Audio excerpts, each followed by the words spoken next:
crazy. That's crazy. They could have waited till they gonna start my stream a little early. I'm trying to get my vocals right, and they finally sounded good. And tonight we're gonna be reacting to Anton Daniels, and Verse Yada Awakening. Now these two guys I do like. I can't lie. I like what they've done. They've been able to be seen in this, in this thing we all exist in, man. This social media world where we trying to get our point across, So we're gonna be reacting to it because they got into it today, and I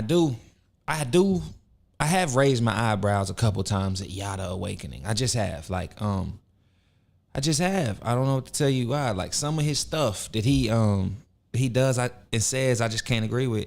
And it's another dude, that I feel like I would like to talk to and debate as well as Papi Chulo. It's another dude too, but these folks, they do a lot of siding with the woman, and my problem is they side with the woman, right? They side with the woman, then they put all the pressure, say, oh, you ain't a man if you ain't doing all this.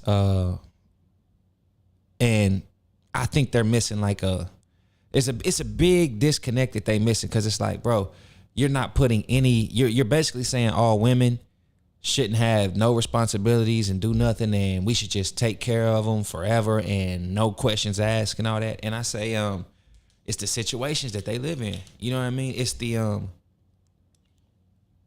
circumstances, the position of their proximity, I would say.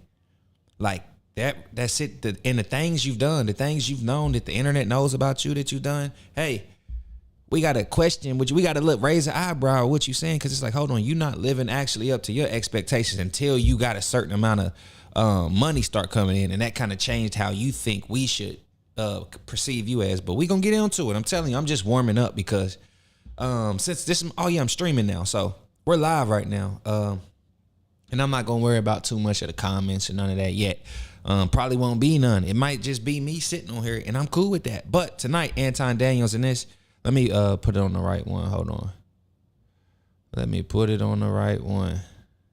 Okay, here we go. We got something right here. Okay, and then we got React 1 and React Cam 2. Okay, so this needs 2. Y'all forgive me. I should have been a little bit more better prepared. Oh no, it's like that.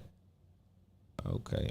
All right. Well, we ain't tripping. We just won't use this one, because it would make me have to actually come up a little bit, but hey. We all right with this one. This one works. All right.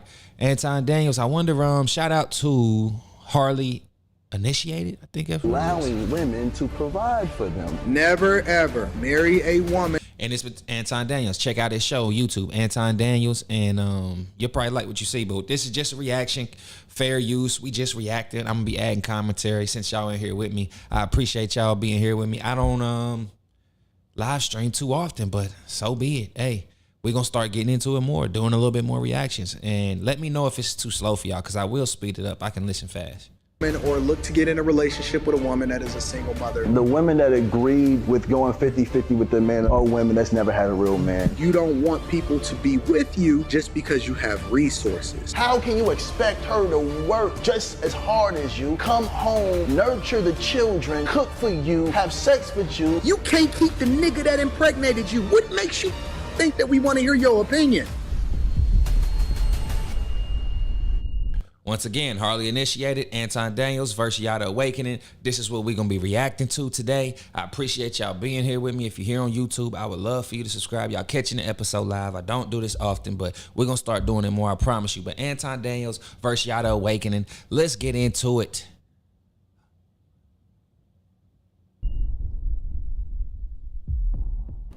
There you have it, family. Welcome to Hardly Initiated. It is your host, Tyshawn Jackson, in the building with my co-host, Ryan Ketchens. About to go crazy today, we have done something special. Facts. Ryan, I haven't been this excited about a show in a long time. Let's get it. That's not what the Bible says. Shouldn't you be able to keep that impregnated you? You telling me that even that don't even want to be bothered with you? He'd rather pay child support and leave than sit there and be up under your thumb. And we supposed to take you seriously. There you have it. Just a piece. Now, just a piece. Now, Yada, you had quite the reaction comedy, on that man. one. That is comedy. Okay.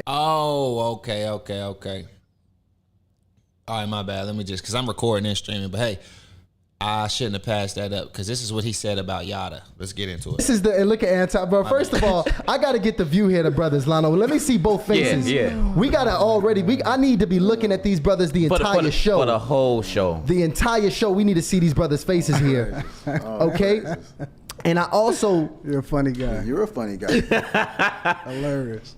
And, you know, Anton is equally as influential as he's been online for, I mean, it's close to it. Is it close to a decade now, Anton? Yes, sir. We was looking at some old videos, man. I think we seen one video. You was in a motorcycle headed to like a abandoned stadium. You got to give people the journey. You can't just show up one day and then have some type of philosophy. All right, let's because go, I think let's that go. that's what happens with preachers, right? That's what happens with people that finesse the community. That's what's happening with our political landscape. So I think that, you know, if anybody that understands spirituality, anybody that understands their word, you'll know them by their fruits. Anybody can say anything. Anybody can sell anything. But very few people actually can show you the receipts without just talking about it. The talking is the cherry on top, right? The receipts is the reflection of what you really are. So that's what I advocate for. And he already gave you a bit of what he's standing on here in his philosophy. But for those of you who may not be familiar, let's go ahead and familiarize him real quick. Go ahead and roll the clip, Lano. They lied to us. They told us happy wife, happy life. They raised their daughters into being feminists. They lost control of their households. Under no circumstances should you ever become a stepfather. Don't let them shame you because you got preferences. Never, ever go and be a step baby daddy and take on a family that's not yours. That's not in your best interest. And that's not what the Bible says. Shouldn't you be able to keep that impregnated you? You telling me that even that don't even want to be bothered with you? He'd rather pay child support and leave than sit there and be up under your thumb. And we My bad. That was my bad. I thought he was addressing that to him, but it was just some random clips. supposed to take you seriously. There you have it. Just a piece. Now, hold on. Now, Yada, you had quite the reaction comedy, on that man. one. That is comedy. And don't even worry because we're gonna get into these conversations in just a few. Okay. For those of you who want to understand here, by the way, what's going down, we bringing these two men of opposite views to the table here again to have the most important conversations that's prevalent right now on the internet with these two men. So I'm very excited to have this here happen. Right. They're both husbands. Okay, just clear. They are both fathers and they're both leaders of their own communities. Let me drop the rules on this real quick, guys. Let's do it. Don't forget, we are live every Monday and Wednesday at 8 p.m. Tashawn and I, now this is the thing. This upcoming Wednesday and next Monday, actually, guys, there's no show. So we're taking a couple of days off, and we are returning next Wednesday. We got Tiffany Montgomery, who's returning. I think it's like her third or fourth time coming back to the platform. And she is bringing the legendary Bev Tucker with us, guys. So we literally slaying demons next Wednesday. So y'all definitely want to be present for that show. It's going to be fun. But let's go back to what we're doing tonight, guys. We got 4 rounds, okay? 4 rounds, and keep in mind, neither Yada or Anton have been informed of any of the topics for tonight's debate. Okay, wanted to make sure we did that. After each round, of course, we'll get the audience feedback through polls and super chats. So please make sure you send up your super chats. Any super chat over $10 will be read live on air. So shout out to NDBA and the Bag Chasers. And guys, toward the end of the debate, we're actually going to open up the phone line. So in just a minute, I'm going to go ahead and put that link in the description as well as in the chat because we already know the phone lines are going to be popping. So go ahead and get it in or get in line so we can bring you up toward the end of the debate so we can make sure we hear from you live on air and you actually get to join all 4 of us live tonight on set. Oh, this is going to be longer than 2 hours. Oh. Okay. There you have it. Okay. It's so about to go crazy. Hey, go ahead and throw your popcorn in the microwave right now because Anton said it's going to be longer than 2 hours. You might want to go ahead and get you some Harley and Love cards as well because that here is in the description and that is the sponsor of tonight's show. And keep in mind, Harley and Love. The Harley They start this already. prom, guys. Want to deal with those dusty bums and you only want to make it hard. Moving gotta have, and I've heard you dive into this conversation many times before as well, Anton. Let's talk about it. Should men be expected to cover 100% of the bills? This is a major stressor to a lot of brothers out here. A lot of brothers out here split between this. A lot of brothers say that's absolutely insane to cover 100% of the bills, and a lot of other, and you know, the ladies are saying that this is a must. I must get a brother to cover 100% of the bills. So let's bring some clarity Before I speak, I'm going to watch there and see how this go. to this, Yada. I'm going to have you open up the conversation here. Because I really feel like I should tell you what I think, but we're going to listen to them first. Should men be expected to cover 100% of the bills? First, I want to say all praise is due to the Most High, and I want to pray real quick if you don't mind. Let's go. In the name of God, the most gracious, the most merciful, strengthen me and guide me, allow God to speak through me. Allow it to electrify the room and remove all dusty demons from the table. All praise is due. Amen and amen. So when you getting up there? All praise is due to God. When you Off leaving? the chain. Now, what's the question, brother? What's the question? So the question is, What's the question? should men be expected to cover 100% of the bills? I believe if men are claiming to be providers, and we know that means to take care of whoever's under you, that he should provide 100%. While we're doing this, this gives the woman time and space, not just to be great for the man, but also great for the children. And I want to use myself for example. I provide 100% for my woman. My son, he's only 5 years old, and he was tested 2 days ago, if I'm not mistaken. 2 days ago, he's only in kindergarten, but he tested at a 4th grade level. Why is that? Because I handle my responsibility, providing, and providing isn't just financial. Any man off the street can walk to a woman and give her money. Providing is elevating a woman mentally, elevating a woman spiritually, emotionally. This is what it means to provide for a woman. Not just, here's some money, run off with it. No. Let me elevate you. Let me bring you closer to your God. Let me set standards in your life. If your father gave you to me, you are my responsibility from the bottom of your feet to the top of your head. I'm gonna love everything about you, 100%. And if I can't do that, I'm not a man. I'm a male, and that's a difference. That's your one Man, track. talk to me, brother. No. Talk to me, brother. Nope. Talk to me, that's brother. not what we're going to do today. Talk to me, brother. So this is here what we we're go. going to do. Talk to me, brother. Because he's like Kamala Harris right now. Talk to me, brother. And I've heard all of these talking points. Talk to and me. I don't even study him. Because he says the same thing over and over again. Talk to me.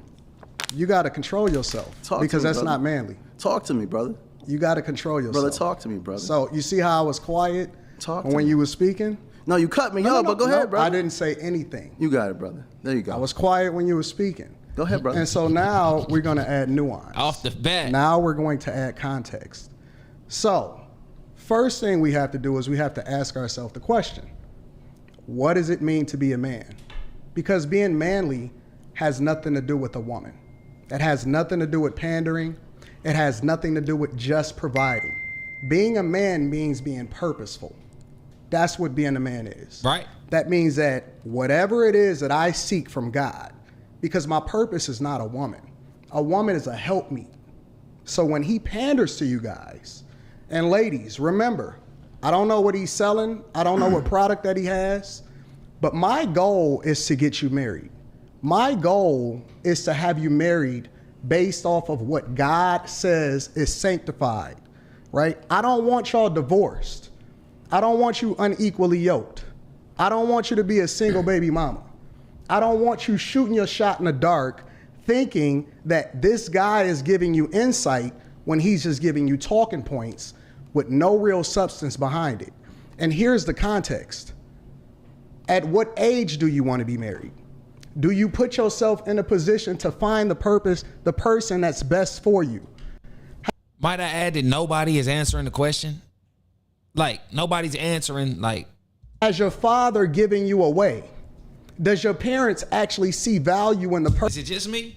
person that is looking to marry you? And when you start to ask yourself these questions, and I don't speak to just rich people because we both have money, we both have resources. So let's remove that from the table. I speak to the majority, not the minority. And when you are 20, 21, 22 years old, especially if you are a person that's looking to become a man, you are supposed to fail in controlled environments, meaning that your father is not even supposed to give you everything. He's supposed to give you what you need in order to be successful.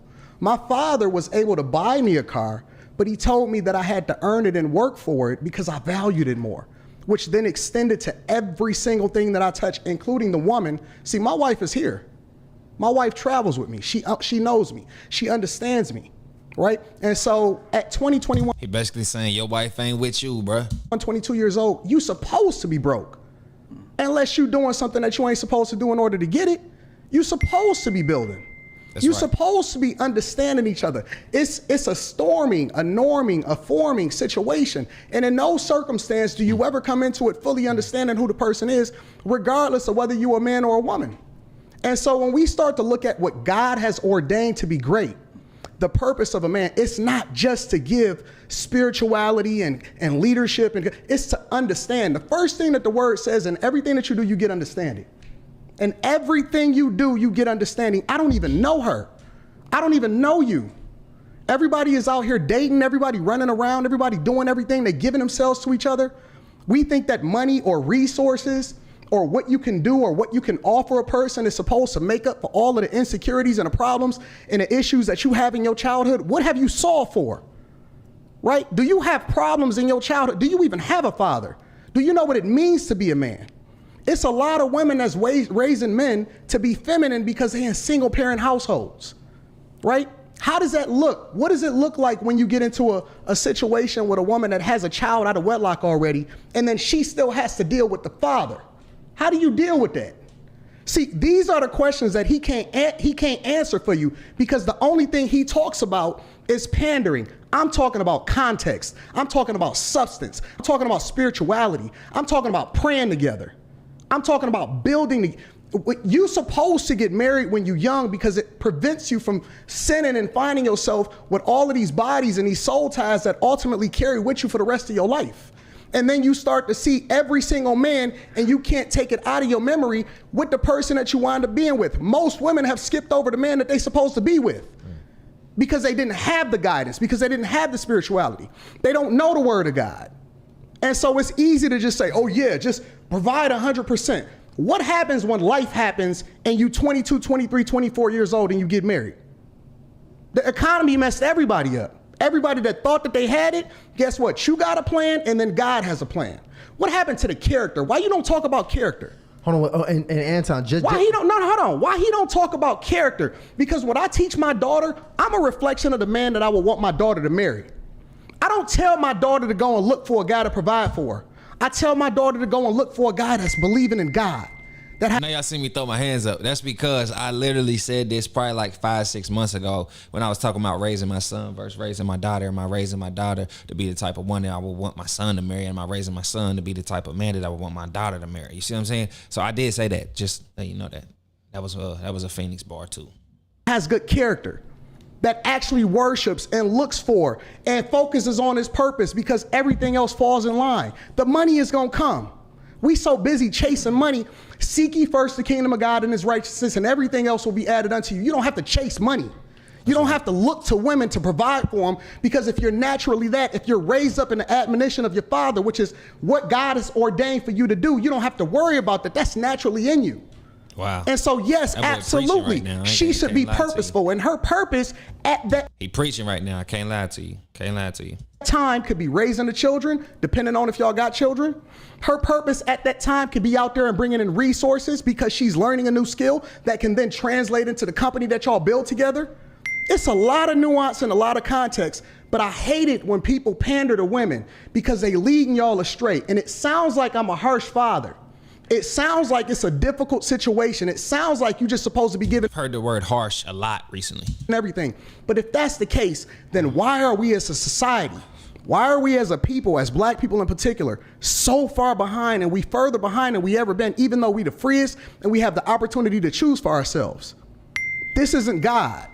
Ain't none of this what he talking about God right now. And I ain't even studied him.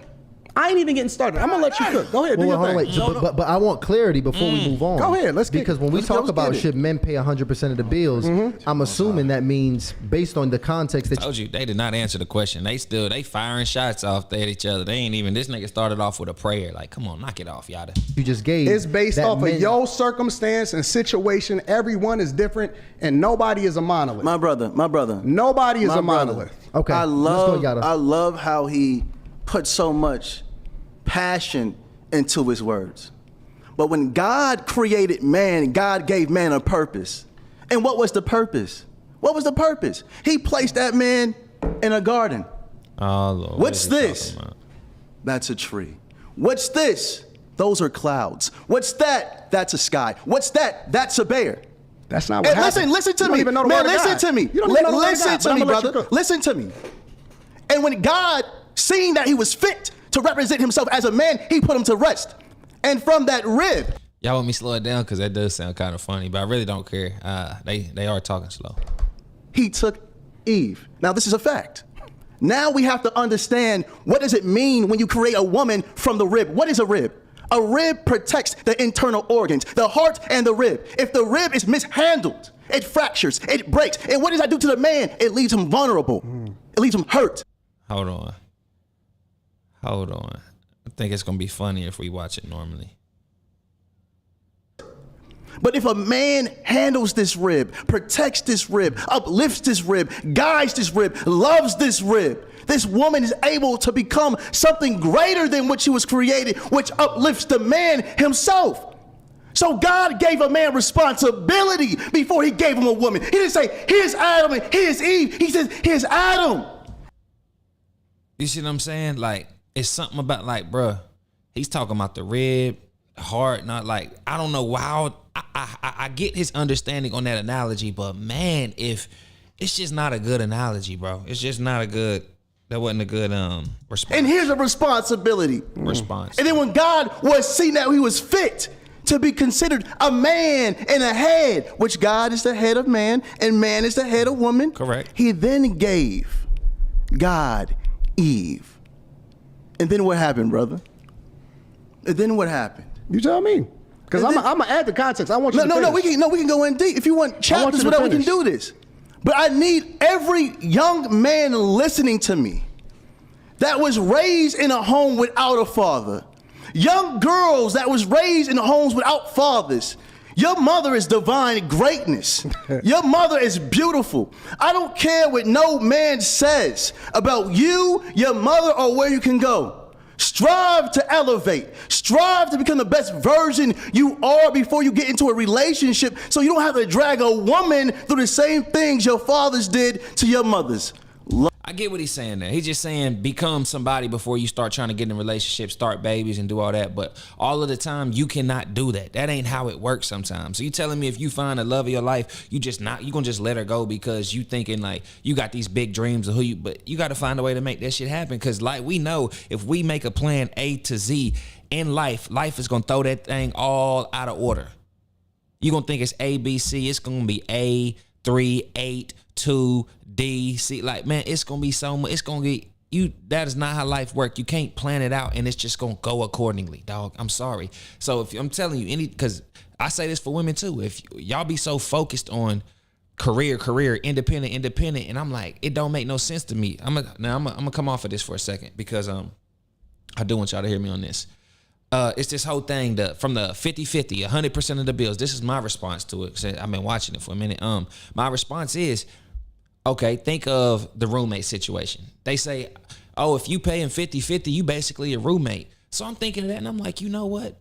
Who would even care? If you got somebody that you love and you live with, but the only deal breaker is they don't pay 100% of your bills, why don't you just stay in the house with them even if they are asking 50? Because you going to go pay 100-0. They going to go pay 100-0. And even if you get somebody else to pay, it might not be the man that you actually love and admire. So you might as well do the roomie situation where you love this person, you like them, but maybe they don't get all your full commitment and the best out of you. Cool. But why not have you know what I mean? Let's just keep it real. Like, why not have somebody there that when you lonely and you need somebody to, lay in bed with, even if it is just random or it don't happen too often, and you paying half of the bills, like that make more sense to me. If y'all was all, I'm just saying, take two situations where two people are living together, right? They become adjusted they have become comfortable and familiar with how each other do live. So it's not so much that where, I can't live with a man or I can't live with a woman. That's such they've been living together. But let's just say his money goes bad. And now she got to help pay 50% of the bills. In order to leave somebody you actually love over money and resources, something that no amount of money could even buy. It's literally priceless. Makes no sense to me. That makes 0 sense to me. So you might as well Stay with the whoever even bringing 50%, because most dudes be bringing 0, 20, 33. If he even bringing 50, that's something to start off of. That's something to start off of, even if it's a relationship, because people do, sometimes they will grow apart and grow separate from each other. And that's cool. That's fine. That's okay. I get that.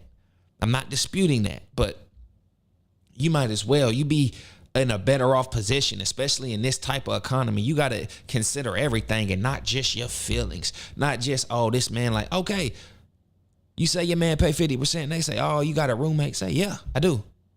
If that ain't your husband, cool. He a roommate. What you got? You paying 30, you know what I mean? Shorty over here paying 800. You over there paying 2,000 alone.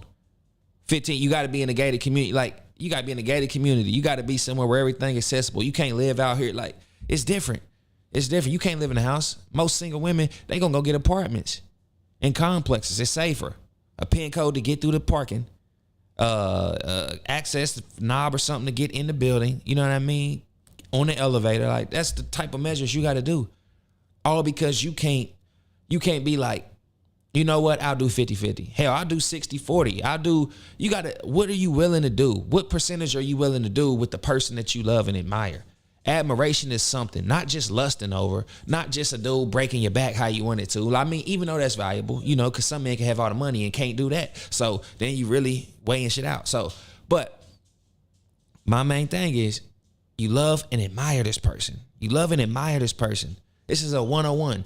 This is I've never met nobody like him. We in love. It's true. He's faithful. He talks. He communicates. He does all this stuff, but he don't bring too much. He might just bring 40%. He might just bring 35%. You telling me you letting that little bit of percentage dictate the larger margin. You see what I'm saying? You looking at 100. You know what I mean? It could be shortened down to 65, 70. You see what I'm saying? Like, it's not worth it. For you're getting this. All this stuff that you need because how you feel, right? How you feel is telling you this is the one. But over here, he just ain't got the resources, so now he ain't the one. Because I'm going to tell you, that comes from lazy. Like, men could never do that. Men could never be out here. Why? Because they say you ain't a man if you're not. Like, so a man trying and a man doing what he got to do to try to make it happen, man, that's just, like, you got to respect whatever the man can bring. He's going to work himself up to 100%. I don't care any man out there that love his woman and love his family and love everything. If he had the money to pay 100% of the bills and be into where, literally, yours wouldn't even matter because it's making so much money. He got his shit together like that. Then that's what I'm saying. Wait until they going to work themselves up. Anton's saying he's in his 20s, in them 20, 25s. Even if you meet somebody, build with them. Because, hell, you can't just get with nobody when you already got it all. Because they going to be looking at you like a lick. Like, oh, he got all the money, this, that. I'm trying to get pregnant. She trying to get pregnant before she trying to get a ring. That's something you got to think about. If you trying to get pregnant before you trying to get a ring, they seen something in you. They seen a bag. I'm saying that that's what you trying to do. A lot of people want to get married first and then have a baby. You know what I mean? But you see the ones thinking long term and short term. You know? But yeah, this roommate stuff, like, bro, y'all need to knock it off. Get over it. Get over it. I don't know why that thing stopped. What happened? Get over it. But yeah, get over it. I'm telling you, the roommate situation is a good look for y'all. It's a really good look for you. Hell, step into that. Hop up in that roommate, be a roommate. You move to a new city. Yeah, try to pay that whole thing by yourself starting off. What you gonna need? A roommate. A roommate. So if the roommate is somebody you love and admire, man, hey, you know what I mean? I think you should go for it. I don't think you should let that be your whole thing. Because I'm telling you, any man that could make it and starts to make it, things will change. You wasn't with me shooting in the gym. Why you think you could? You know what I mean? Like, it's that type of analogy, that type of, that's what I'm saying, man. But we're going to get back to it. You know, I ain't want to take all y'all's time up tonight. Let's go. Love yourself enough to provide for yourself. So when you get into a relationship with a woman, you don't have to abandon her or drag her through your turmoils. All praises is completely due to the Most High. Go ahead, my brother. You know what's so funny about that story, the part that he left out? What's that? Is that she hearkened to the voice of the serpent. And the man wasn't there to protect her. God was. They had everything. They didn't even know that they was naked. made her because he said that it wasn't good for man to be alone. And he didn't point to figure it out. He let him name every single thing that was in the garden. And the context matters. And this is what happens when you know your word. And the interesting part about it is the devil know parts of the Bible too. Oh, man. The devil know parts of the Bible too. So the serpent itself was able to beguile Eve because he understood what God told them not to do. To not to eat from that tree. Not to eat that fruit. And although she had all of the covering that she could ever want and need, there is no greater provider than God himself. And you know what she did? She was disobedient. She still ate, and not only did she eat, she went and she gave it to her husband too, which then got them kicked out, and then they had to put cherubims around the tree of life so that they wouldn't eat it and become gods themselves. That's scripture. And then their children was raised up to then kill one another because one of them was jealous of the other. And then the children then became generational curses as a result of what the beguilement was from the wife, from Eve. Brother. No. Okay. That's what happened. Okay. That's literally what happened. So my point is that Trying to find context y'all- matters. It's not just looking at it on the surface. Definitely. I'm trying to find y'all's comments. Somebody commented. I wanted to try to find it. It's deep diving into the understanding. You need to get a concordance. You should get a concordance because I don't know what book you read. I don't know what version you understand, but you got to get a concordance to understand what words mean. And you need to understand A concordance. Hold on, what did he say? A concordance? what version you understand, but you got to get a concordance to understand A concordance. Whoo, I'm putting that in my vocab. what words mean. And you need to understand exactly what God instructed Adam to do because he wasn't disobedient. He was punished for the thing that you tell women to do and you tell men to do. You said, people sent me a video of you saying a man should give 100% of his check to his wife. God Dumb as shit. Unless she a financial advisor, unless she work at the bank or something. Unless she in the stock market or in the real estate, she buying the weaves and making them, flipping them for 3 times what they. Yeah, let's give her the keys to that. I give her the whole check. I ain't afraid to do that. Hey, if my baby knows something, hey, I put it all behind you because I believe in you. That's why I chose you, and I know you can do it. You making money. It's been proven. Baby, take the check because I know you're gonna flip it. Just make sure if I give it to her, believe I'm getting something back. punished Adam because he hearkened to the voice of his woman and he wasn't the leader that you saying with both tongues, because it's speaking from both tongues, that you said that men should do. That boy It's the opposite of what God instructed man to do. That's what he just said is so beautiful. Genesis. What the fuck? Chapter 3, verse 1 through 6. Adam was right next to Eve when the serpent gave her the fruit to eat. He was right next to her. Genesis, Genesis. This guy's crazy. Chapter 1. Listen to me. Genesis chapter 3, verse 1 through 6. Can somebody read that for me? What version? I'm gonna pull that up. I'm Absolutely. gonna pull that up. Genesis. What version? Let's go King James just to keep it. Let's, Sound like they know what they talking about. No, And Lano, can we pull that I do up? this. Can we pull that up, Lano? Is that possible? and sound like they know what they talking about. Oh no, you know Genesis, what's up. You know chapter what's up. 3, verse 1 through 6. Can somebody and make please sure- read? and- Listen, we're gonna pull that up. And going crazy. Nice debate is a 48% heated. Should men pay 100% of the? I'm cursed. This brother didn't know what he was talking about. But Okay. let's do this. I'm gonna break down the generational curse. This brother didn't know what he was talking about. But Okay, let's do okay. this. Let's send that link to Lano. Send that link to Oh, Lano. Tell praise him is to due pull to that the up. Most High. Oh, let's go praise ahead. is due And, to Yo, the my- Most High. I'm gonna go ahead mic's and read still this good? joint. They getting Your it mic is in. good. Can you? They getting it in. Okay. Make sure y'all get y'all hardly initiated cards too. All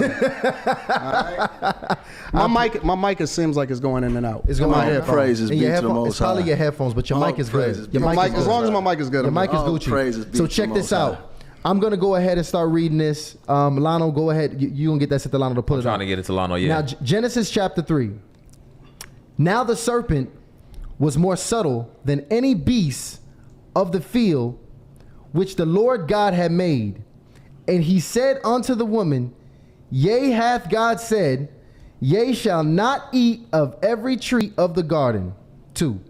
And the woman said unto the serpent, we may eat of the fruit of the trees of the garden. But of the fruit of the tree which is in the midst of the garden, God hath said, ye shall not eat of it, neither shall y'all touch it, lest ye die. And the serpent said unto the woman, ye shall not surely die. For God doth know that in the day ye eat thereof, then your eyes shall be opened, and ye shall be as gods, knowing good and evil. That's correct. And when the woman saw that the tree was good for food, and that it was pleasant to the eyes, and a tree to be desired to make one wise, she took of the fruit thereof and did eat, and gave also unto her husband with her, and he did eat. With her. That does not, No, that's not what it means. Read that that's again, not please. what it means. Read that again, please. That's not what it means. Let me read it one more time. Let me read this one more That's time. not what it means, and you know better. Now you want to change You the know word. better. No, Pull it's that not up, changing pull the that up word. so Hold on, wait, You wait, know see that's that. not what it Guys, means. hold on, wait, one second. This is actually chapter 3. I'm reading verse 6 again. And when the woman saw that the tree was good for food, and that it was pleasant to the eyes, and a tree to be desired to make one wise, she took of the fruit thereof and did eat, and gave also unto her husband with her. With her. But no, but see, With her. here's the key. Eat. No, here's the key. Now he want to change the word of God. Nope, don't overtalk me. She talked to the serpent Scroll up, by Lionel. herself. She ate from the tree by herself, and then she took with her and then dined with her husband. That's not what it said. Listen. That is what happened in the word. Man. He wants to, and here's the beautiful part about this, is that he's so stuck on pandering. Oh man. He's so stuck. And here's the beautiful part about this, is that regardless of what man that you have, regardless of your covering. Hold on, guys. I think I got a way to read the comments. I just got to all right, hold on 1 second. Give me 1 second, man. I got you. Okay, where are you at? Restream. Come on, where are you at? Boom, there you go. Let's bring you over here. My bad, everybody.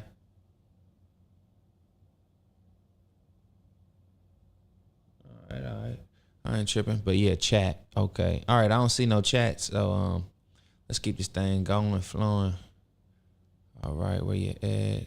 Anton, yada. Bring that back up. Okay, and I can just minimize that and put it back on there, and we back. He's going to suffer no matter what. He has to pay the price. Men today understand that regardless of whether or not my mic is going in and out, or is it just my headphones? Just your headphones. Just your headphones. Regardless of whether or not we get you impregnated or not, we still have to be responsible for that. We go to jail regardless of if we want to take care of that kid or not. If we decide that we don't want to pay child support, even if it's not your child, a woman can put your name on the birth certificate and you will be imprisoned as a result of it. That is just the facts. It's men every single day that go to jail for things that they didn't do. They get accused of things that they didn't do every single day.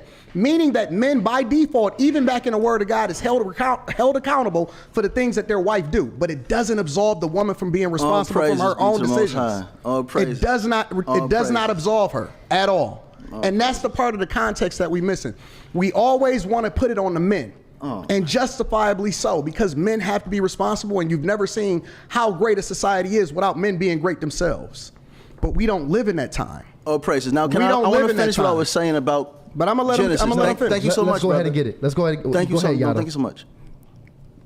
From Genesis, chapter 3, verse 1 through 6. He just read it. Listen to me, please. May I speak? That's You're feminine, right. I'm brother. sorry. I You're right. appreciate you so much. Genesis, chapter 3. You read 1 it. through 6. Yes, 1 sir. through 6, right? That was 1 through Yep. 6. Yes, sir. Did it say that Eve walked down the street? No. Did it say she ran around the corner? She said she gave it to her husband that was right next to meaning. It didn't say right brother, next to brother, it. brother, that was you pervert the word of God. Can we read it one more time? It's on the screen. He didn't say Can he was we right place next it again? to it. And Can we Dave- place? He said Hold on. that you came here to speak with me today. We don't have to get emotional, over talk, yell. It's not about proving points, bro. We gonna show facts. That's it. You said talking points, right? You said we couldn't go into context. Now, as we see, when a man leaves a woman unprotected, she doesn't just get hurt. Her family beneath her gets hurt. Now we're going to step into what the brother was talking about, generational curses. The generational curse fell. Oh, I see you on there. Hold on. Shout out to Robin Harrison. This is crazy because if the man had discernment, he would have took it out of her hand and schooled her. Okay, so the man didn't know right or wrong. Yes, it's on the man. He should have took the apple out of her hand and be righteous. Man, Anton says men. Okay. Fell on Shout out to you. Shout out to you, Robin. the sons. You okay, brother? I I'm thought you were having a listening. seizure. Your neck was moving a little bit. You okay? I'm listening. Just making sure you're okay. Because you're doing the Kamala Brother, Harris. no, brother, But go please, ahead. please, brother. Thank you so much. I love you, brother, really. When Adam and Eve, Adam is the head over woman. God is the head over man. When Adam ate, God came to him, and I'll give you a check if you want to, because I know I like to go back, and this is what I do. He ate of the fruit. Like, I'm telling you, they better. I'm ready to get into it. They say it's over 2 hours. I know they about to start going. This is light, but we are streaming live, so we getting Thank y'all for being here with me, sticking here with me, man. It's gonna get better. the brother said he was naked. God came to him and said, "Why are you hiding?" He said, "I'm naked." He said, "Who told you you're naked? Yes or no?" You agree with that part? Thank you so much for agreeing. He then asked him, "Who told you you were naked?" He said, "The woman that you gave me the fruit and I ate." He took no responsibility over that woman. Now this turns into a generational curse, which goes down to Cain and Abel. When a man leaves a woman unprotected, we're going to see death in high numbers as we do right now. Detroit, Chicago, New York, they're even rapping about it, calling it drill music. But if men, young men, had fathers in their lives that could elevate them, love their mothers, appreciate their mothers, guide their mothers, because when a man loves a woman, the children will be protected. But when a woman has to pick up the slack of a man and become a man, more masculine in her approach with her sons, the boy turns into something other than himself. And now we're seeing murder at high numbers. We're still going through the sins of Adam not being a provider and a teacher, because a provider isn't just financial. Providing is emotionally, mentally, spiritually, intellectually. This is what a provider is. And when a man's unable to do that, we see what's going on. Young girls not knowing how to choose a man, and men speaking down to women. This is what's going on. This is the sin of Adam, not the sin of Eve. But you men believe that. You know, Adam was punished not for eating the fruit, but to hearkening unto the voice of the woman. That's why he don't understand. See, he'll move the goalposts and start talking about drill music and all of this other nonsense. That's not true. Let me tell you something. God punished her. He punished her first. He punished the woman. He didn't punish the man because of the woman. He punished the man for hearkening unto the voice of the woman. And that's the context. How can you sit there and say, because she wasn't provided for and protected, when at that time, before sin was committed, God was the provider and the protector? So did she sin against her husband or did she sin against God? Are you asking a question? Yes, that's a question. She sins against both. Did she sin against her husband or did she sin against God? Both. Well, that would make you a hypocrite. That would make you contradictory because How? I'm gonna explain to you Please, how. Please. Because you said that she wasn't provided and protected for. God had gave them everything that they could ever need. Their responsibility was to make sure that they listened to God and did what he's supposed to do. They only had one rule. That's beautiful, brother. There was only one rule, not to eat from that fruit. That's it. That wasn't it. That was the rule. No, it wasn't. That was the rule. No, it wasn't. And they sinned against God. They were punished as a result of it. So for you to say that she wasn't protected and provided for is a lie, because then that would mean that you convicting God. Hold on, wait 1 second. I want to reset the room, by the way, because I know people just coming in. I love it. We got Anton and Yada in the building right now, and this all is inspired. This is Shout the out to context Gladys behind the Pryor. original She up in question this here thing, man. of Shout should y'all men out. pay 100% of the Appreciate bills. you being here. If you missed it already, you're gonna have to go back to the beginning to get some further context. But I said, shout out Gladys, yeah, for comment on Facebook. I said, yeah, she in here with us, man. Appreciate you.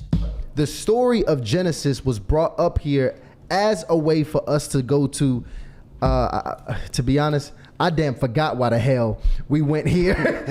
Well, it's about responsibility. That's what it's about. It was That's the conversation. About responsibility. But see, I think this is really important. And essentially, Okay. so before you get into that question, I want to read some of Let's these do super it. chats. We told the initiates that we was going to read the super chats. Shout out to Raphael. All right, I don't want to hear no super chats. Is natural see perspective. where we They've at. already made it. And other brothers who are absolutely ambitious, they're in masterminds, they're investing in themselves. You 20. Well, then let's how say about this? between Give me- 30 and 40. Give me the context on the different age groups. You can wrap that all into your answer when you contextualize your response. Let them go. I believe Go ahead. that, again, I think that if you're 20, marriage it's a multi-purpose construct, right? It's not just for love. I look at marriage as a business also. As a matter of fact, I also look at marriage as a business first. It doesn't mean that it absolves you from love, but I absolutely look at it as a business. On top of that, it's also supposed to prevent you from sinning, right? One of the things that I advocate against is people doing married people things without, and again, you got to come from the perspective that I look at this through the lens of a Christian, right? So I'm saying that a lot of times people want to jump head first into sex out of wedlock, children out of wedlock, so on and so forth. And I believe that that absolves you from that. He's and right. it also gives you a greater purpose and responsibility because you now have to shepherd over somebody other than yourself. And generally, especially men, most men, you're supposed to care more about the people around you. And that's why even when you're trying to solve for something or even when you're trying to be successful, they tell you to think about somebody other than yourself, because sometimes if you do it just for you, you won't care. But if you're doing it for your daughter, if you're doing it for your son, if you're doing it for people that's outside of you, even your mother or your father, when you add people into that equation, a lot of times you'll be a lot more purposeful and you'll be a lot more dedicated, consistent, and so on and so forth. So if you're solving I for gotta sin, agree with that. if you're solving for also wanting to be successful, but understanding that it's an exchange for strengths for weaknesses, because it's not just one way, right? Women do add value into the conversation, and you're 20, 21, 22, 23 years old, you're supposed to be broke. Relatively, I mean, compared to what me and him have, you're supposed to be broke. You're not going to be making $200, $300, $400, $1 million, $2 million a year. That's just a fact, unless you're doing something that you're not supposed to do. So at that age, I absolutely advocate for people to get married. And I also believe that it's best for people that have less resources to get married, because it's a quicker way to build wealth.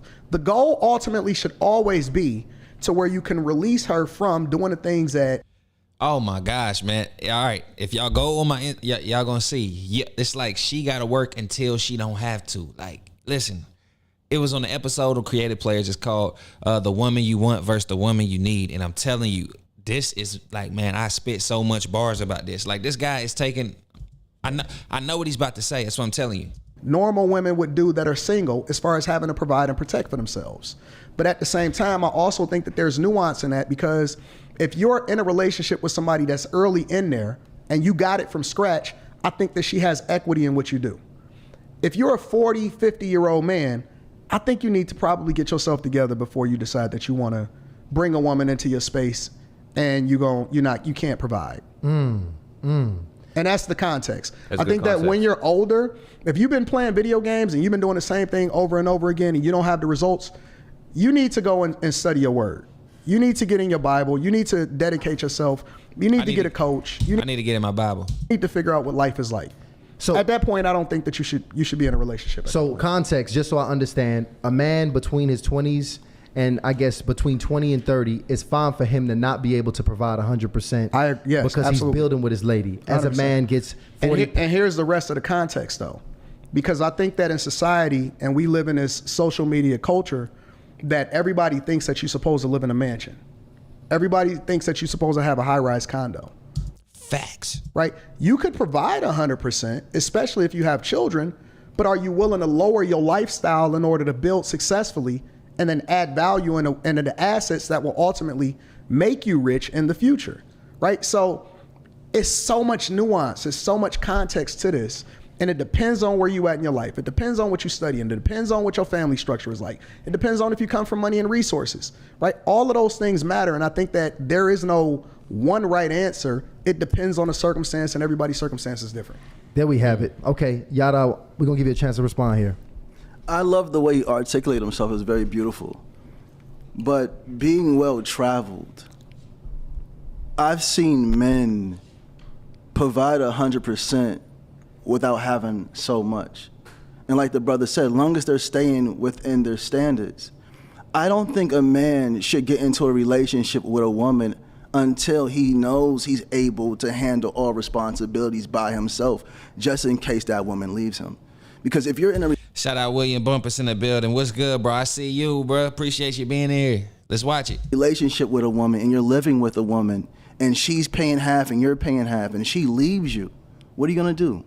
Lose everything you have, your car, your home? A man has to. And I'll stop him right there because what he's basically, the point he's trying to make, I get it, bro. But yeah, let's just say if she walks out and now he has to pay 100%, I mean, it's better than he wouldn't even be living where he's at in the first place. So what he's saying is building resources together, quickest way to build wealth. The quickest way to build wealth is not to not get a roommate and to just go out there by yourself and try to pay all the rent. You know what I mean? Like, cause what if you come up short? Wouldn't you like to have a roommate that could cover a little bit more for you? You know, and hey, I pay you back this, so you got somebody that can loan you some money and you can get it back to him. At the very least, that's all I'm saying. To be able to provide for himself and another comfortably before he entertains a woman. But over, not just speaking on the financial part, a man needs to make sure he's spiritually whole, mentally whole, emotionally whole. Because if he's coming from America and coming from certain backgrounds, majority of the time they're scarred. Even if they were raised in home with two parents, they're scarred and they're battling some form of childhood trauma. And men, we get so caught up in our ego and our pride, we tend to bleed on the person that's right next to us, forgetting this person's on our team. Now we're stressed out because we can't pay the bills like we should. She's fussing at us. Now what we do, we drinking more, we smoking more, we trying to run away from the truth. We're trying to run away from our children. Brothers, if you're listening to me and you didn't have the proper father in your life, please, I beg you, take care of yourself. Love yourself, provide for yourself. Spend the first 5 years of your adulthood working on becoming the man that you need to be so you can get the woman you want and not the woman you settled for. Because a lot of men are getting into relationships. And that's my thing. You're not supposed to go for the woman you want. You go for the woman you need. Everybody who ends up going for the woman, every single time, the person who ends up going for the woman that they want, it don't last how they want. Because here's the thing, like I said before, once you get the money, it comes with this set of ego that you were like, yo, can't nobody tell me nothing. I'm going out. I got all the money. I don't need nothing from, like, there's no loyalty in it. If I want you based off how you look, how you talk, walk, talk, whatever, I get you. First time you do something wrong or we get on bad terms or something, boom, you out. I go get somebody else. Like you just happen to just be one of them people who go out and get more and more and more and more. You know what I mean? Because you ain't willing to stop and to be with somebody, even that you disagree with and build with them. Because y'all have no common interests. Like you're looking at her like you wasn't with me shooting in the gym. You wasn't out there help when I was becoming this. You wouldn't have messed with me. You know what I mean? Even if it's somebody you knew, you wasn't messing with me back in the day. You want me now, but now you got too much on you. So I say, ain't nothing wrong with it. Ain't nothing wrong with, getting the money first and then going to get the woman you want. But I'm just telling you, if you happen to run into the woman that you adore and find fascinating, listen, and you want to lock her down and you see a future with her, bro, you telling me you're not gonna go for it because you ain't where you at in life right now, man? You got to shoot your shot. Man, listen, them man, the right type of person don't need money to get the girls. A certain type of person don't need money to get the girls, man. As long as you can make them laugh, it's like a car. If I'm a mechanic, I don't care if it's a Benz, BMW, Lamborghini. Yo, I know how to change a tire. I understand how a car works. So it's just, and I am kind of putting an analogy, women in cars, like, but I'm just for an analogy. I'm not saying women are car. I'm just saying if you can understand them, you can work with them. That's all I'm saying. And you can vice versa that. Hey, if a woman, and the women who know how men work, if men are like cars, if it was a women mechanic, you know what I mean? She's always gonna be good. It's a different models, but we understand how a car works, you know, just to have that understanding. That's what I'm saying. So you gotta be able to you gotta be able to do both. But what he's talking about, going and getting that woman that you want. Listen, bro, and if you go and look and do your history on Yada, you got to look up the people, the situations he's been in, some things. I ain't going to mention them on here. You can look them up for yourself, but I'm telling you, that's why I got to raise an eyebrow when bro be talking a little bit like, hold on, dog. I heard something about you, bro. I don't know if it's true or not. Just saying, I heard something, dog.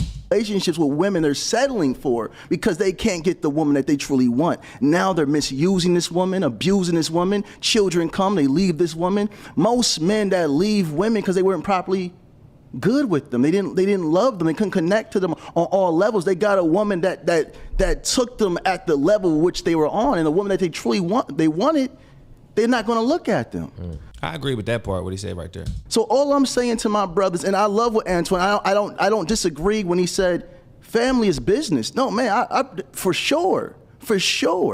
It's business. But brothers, please take care of yourself mentally, emotionally, financially. Make sure you're talking to counselors. Make sure you're dealing with childhood trauma, especially if you were raised in homes with abusive fathers, either verbally abusive, emotionally abusive, or physically abusive, or you didn't have a father whatsoever. Spend this time in your adulthood loving on yourself, protecting yourself, leading yourself, and guiding yourself. So when you do find a woman that you love, you don't break her. Women can't endure what we endure. They can't do it. And when a man is building on the come up, we pour so much hurt onto our women because men get stressed out. When we trying to build, we get stressed out.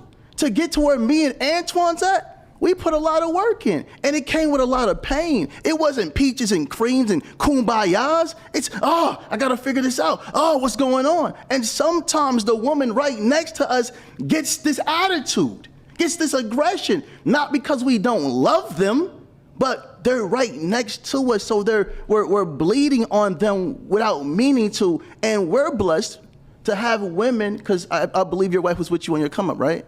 Absolutely. I've known her since high school. They were able to endure the men till we got to this level. Because I wasn't this man 10, 20 years ago, but I had to go through so much to become this man, from trial and error, and I'm just blessed to have a woman that was able to endure it. A lot of women don't have the endurance for that, and a man should never bleed on. So he telling me he met his wife and been with her that long, and he's telling other people not to do what he did on his woman if he says he loves her. Brothers, please heal yourselves first, and then get into a relationship with a woman. There you have. So we got, man, Anton, you was right, because this is not about to be 2 hours. It's about to be a full. I got a question. Okay, we're gonna get this question going, and then we're gonna get to the next round. Couple different questions. Number one, I wonder why he didn't say men that also have abusive mothers. Because he said abusive fathers. He didn't say abusive mothers also, right? Because again, he never holds women accountable for the decisions that they make. That's number one. And number two, and I don't want to make this personal, right, but my question is, how many women have you bled on prior to actually finding yourself? How many women have I bled on? Yeah, according to the context that you said a lot of times. From the age, honestly, from the age I started talking to women, 16, 15, I bled. Trial and error. Like God really took me on a journey of learning myself, figuring out how to love myself, express where I come from. No, I didn't say that today. No, you mentioned that. Sorry, guys, I can't. Just don't forget. I love you, brother. No, that's dope. I said, into I'm coming from. Brothers, Heal. Heal. And tell the young brothers again and the older men, heal. Put the word. Okay. What we got? He says he's speaking to a certain demographic of men. This nigga I'm still speaking talking to about heal. How many skips? How many times did I tap that damn thing? And each one he was like, heal, heal, heal, I think that women heal. and men need to heal. Oh, because God, you gotta be kidding me, bro. Like, bro. This motherfucker, what the fuck? Because there's no Captain Save 'em that's going to come into your life and fix the things that you didn't fix yourself. And that's the difference between us. Fundamentally, on a lot of the things that we do agree on. Right? We do agree on a lot of things. The problem between him and I is that he doesn't speak to people. I believe that because he understands his audience, he understands his demographic. I think that he slants his words towards always speaking negatively towards men and don't hold women accountable, which is one of the reasons why he purposely left out the abusive mothers also. Because we can solve for 99.9% of all men in society today, and guess what? Because of how we are biologically made, 1% of men can populate 90% of all women.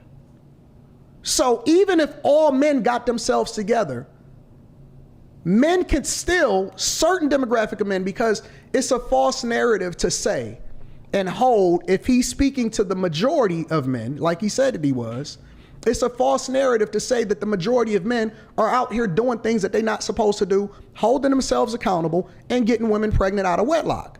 There's a small minority of men that's populating the majority of these women that's getting them pregnant out of wedlock. And so if you're going to speak to something, then you have to solve for the majority, not the minority. Women are out here choosing for themselves because they have the availability to do so. They having a slut walk. I seen you say on Angela Yee's podcast, you told a woman that said that she was ready to slut it out because she had been abstinent for 2 years and she was ready to have 3 different guys at the same time, and you encouraged her. You said, go ahead, date them all. Date them all. Yes, I did. And so that absolves us. When you look at the pool of women that's available to a great man that then dedicated himself, let's say he preserved himself. Let's say he did what he was supposed to do. I'm not going to, in my right mind, tell this guy to go and marry a single baby mama. And I'm not saying that. Hold on, say that again. I didn't hear you. Just say it again, we please. have that conversation coming up. So all right, we're going to get there. Yeah, But the point is that. But this was accurate, the though, y'all. point, the point is that if you're going to speak to the majority, speak to the majority of the population, not just the majority of men that you think fit under your narrative, because they don't. The reason why I speak to men, and this has to be highly important, I need my beautiful brother to hear this and all the other men hearing this. If we claim to be leaders, I'm going to speak to the man that's claiming he's the head. I'm not going to the woman if you're saying you're the leader or you're the head of the household. I'm saying, brother, if you want to move a certain way, do this. If your woman is upset, look at yourself in the mirror and ask yourself, why? If you're the leader, we can't make excuses. I can't go to my woman like, oh, you're Nothing to do with single women. responsible for this, that. Have to Problems into a mind. They only position, or a man that's already, in a sense, solved for the problems that he had in his childhood. That's not entirely That's what not who I'm speaking to, brother. Hold on. That's not entirely what we're talking about. I'm talking about getting people to the starting point. Right. That's almost like being in debt and telling somebody how to become a millionaire. And we just did that. We didn't. Men, because you take never care of even, yourself you never before you get into a acknowledge- relationship. You That's never, the beginning of everything. The majority of your audience is women. Why are you speaking to men? 70% of my audience are men. Lies. That is a lie, bro. The majority of the women that was in the chat before we even started this live stream was women that was saying whatever your slogan was, Brother, those were women. Because if you have women, listen to me, and I need this to be understood. If we're speaking on women and only men agree with me, I'm the wrong leader. If I'm speaking on women and the women agree, shouldn't the men listen to that? No. Because we don't hearken to the voice of a woman. That's the whole reason why we get in this situation from Adam and Eve. Brother, No. You asked the question and I answered you. Are women? I don't listen to women. Brother, I listen to God. Brother. I take my guidance from God. I don't listen to women. Brother. It's straight from the top. The man. It's God over man, man over woman, woman over child. Right. I take into consideration what she says, but I don't hearken unto the voice of a woman. Brother, like you just said, you have other eyes, my other topic. You always trying to mold. This topic is at 20. We want to do one. I'm about to push down because we got the bag chasers in here. Yes. And I was for kidney and liver failure, along with Boy, that cool. for every, But the round twos are piling up in here, so everybody that things have changed with the level of submissiveness from women. So the question is, have women become less submissive? Bad question. Anton, we started with Yada last round. I want to start with you this time. Have women become less submissive, Anton? Yeah, absolutely. 100% they become less submissive. And I like to answer questions directly, and then I want to add the context, right? Okay. Part of the reason why they become less submissive because they become less reliant on men for provision and protection, right? Some of that is society, and that we've civilized the world so much to where we're no longer hunters and gatherers, right? We now have the technology to where people can live on their own and they can survive on their own because everything is automated, technology, so on and so forth, right? But the other part of it is that people have the ability to choose for themselves, right? Historically, women just became able to vote within the last 50 to 60 years, right? They just been able to get some of the jobs that they had within the last 50 to 60 years. The problem with that, though, is that historically, and you see it within our culture and our community, is that when people have the option to choose for themselves, often at times they choose wrong, right? So I'll give you an example. Men used to give their daughters over to husbands as virgins. You don't see that anymore. Often at times, most times, women had never known another man. But now they have the ability to do what they want with their body. Now, the other side of that, though, is there are some men that have absolutely ruined some women. And then you've seen women have to fend for themselves and have to pick up the pieces for themselves and have to find themselves in that because they didn't have the fathers or they didn't have the protection or they had an uncle that touched on them when they was younger. And those are some of the subjects that we don't broach as far as the core reasons as to why people are broken before they even reach adulthood. So before you even have the ability to choose for yourself, you already broken. You see what I'm saying? Or you have the child support system, or you have society that has leveraged the child support system in order to endear you to a specific party. And so they've incentivized you to depend on the federal government instead of leaning on your parents. Or we've promoted in the culture for you to leave the house at 18, right? That's not conducive for your lifestyle. That's never going to work for you. It's never going to be ideal for you to be out there as a woman at 18 and 19 years old by yourself. So is there some responsibility on the fathers and the parents and the culture itself for influencing and then ultimately pushing the women out there and men out there? Men are supposed to kind of be pushed out there, but they're supposed to fail in controlled environments. Is there some responsibility? Absolutely. But to answer your question again, to bring it back, are women less submissive? Absolutely, but that's the context behind it. There you have So it. it's not their fault entirely. It's not entirely their fault. You can never hang something, especially on a person that was raised to be a certain way. You can never 100% put something on somebody like that. That's not entirely their fault. And Yada, what do you think about what Anton is saying? I mean, he articulated very beautiful. Like, he articulated very, very beautiful. But what I would say, to me, and from what I see is, when a man is able to properly lead, properly provide, help this woman reach her best version, heal from past trauma and pain, she becomes submissive. I don't care what her background is. I don't care if her mommy was there, her daddy wasn't there. I don't care what's going on.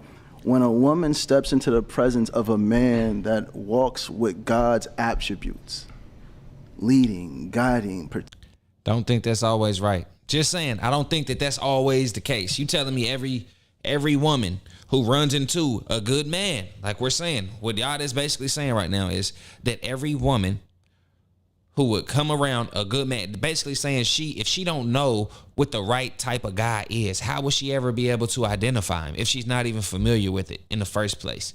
But y'all just saying no matter what, any woman who might be submissive, the ones that do all this and not. Listen, he's saying that those women, when they get in the presence of a real man, and I don't think that's true, that they'll just change and instantly know. No, that's not the case. Because it might be a real man, but he may not be attractive to her, and she might be basing it off of that instead of energy and all that. She may not even be recognizing energy. To her, it might be a foreign energy that she like, I don't like this. It feels like a man has more power than I do or something like. So what Yada is saying right now, I'm tearing him down right now because this don't make no sense. This is silly. For just saying that, and I knew he was gonna go there. When a woman, it ain't her fault. Nah, they not. When they walk in, and he meant no. You can't tell me that a little woman, a woman or a girl or whatever who has been raised the completely opposite way, no matter what, when she walk into the room of a man who she would have to know is a real man. That's what I'm saying. Not the real man that us three are talking about. We understand. We identify and we know that man. But if she has never seen that man, how would she know that's what she's supposed to be with if it's giving her the wrong vibe? Because it's something she never, you know what I mean? And then he got to be attractive to her. So. Protecting. This woman is going to naturally become submissive because in her nature to be submissive. But she's been put through this man, father not being there, mother not showing her how to be a woman. So when a woman is guided and loved and protected, and I need these words to be heard, when she feels stable, safe, and secure, she's going to dwell in her femininity, and this is.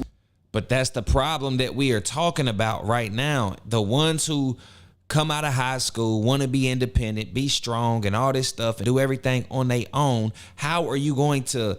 It's like, what if she got the security? Lived in the apartment with all the security and all that. She got the security. Then she got the money, her own money, to pay her own rent and to get all the food she needs and to do everything else she wants. That's what I'm saying. And he's sitting there talking about when another man comes and provides it. It don't matter by that time because she provides it herself. What can a man really give a woman who got everything? You got the roles. You got somebody that can cook for you, somebody that can clean the house, somebody that can come protect you. You know what I mean? Somebody that can talk. You can pay for anything nowadays, is what I'm saying. But for the woman that got it all, what can a man offer? No matter how perfect she may be for him. This don't make no sense. Where the submissiveness comes from. If a man has to demand a woman to be submissive, he must look in the mirror at himself. Are you able to lead her properly? Are you able to guide her properly? Are you verbally, mentally, physically abusive?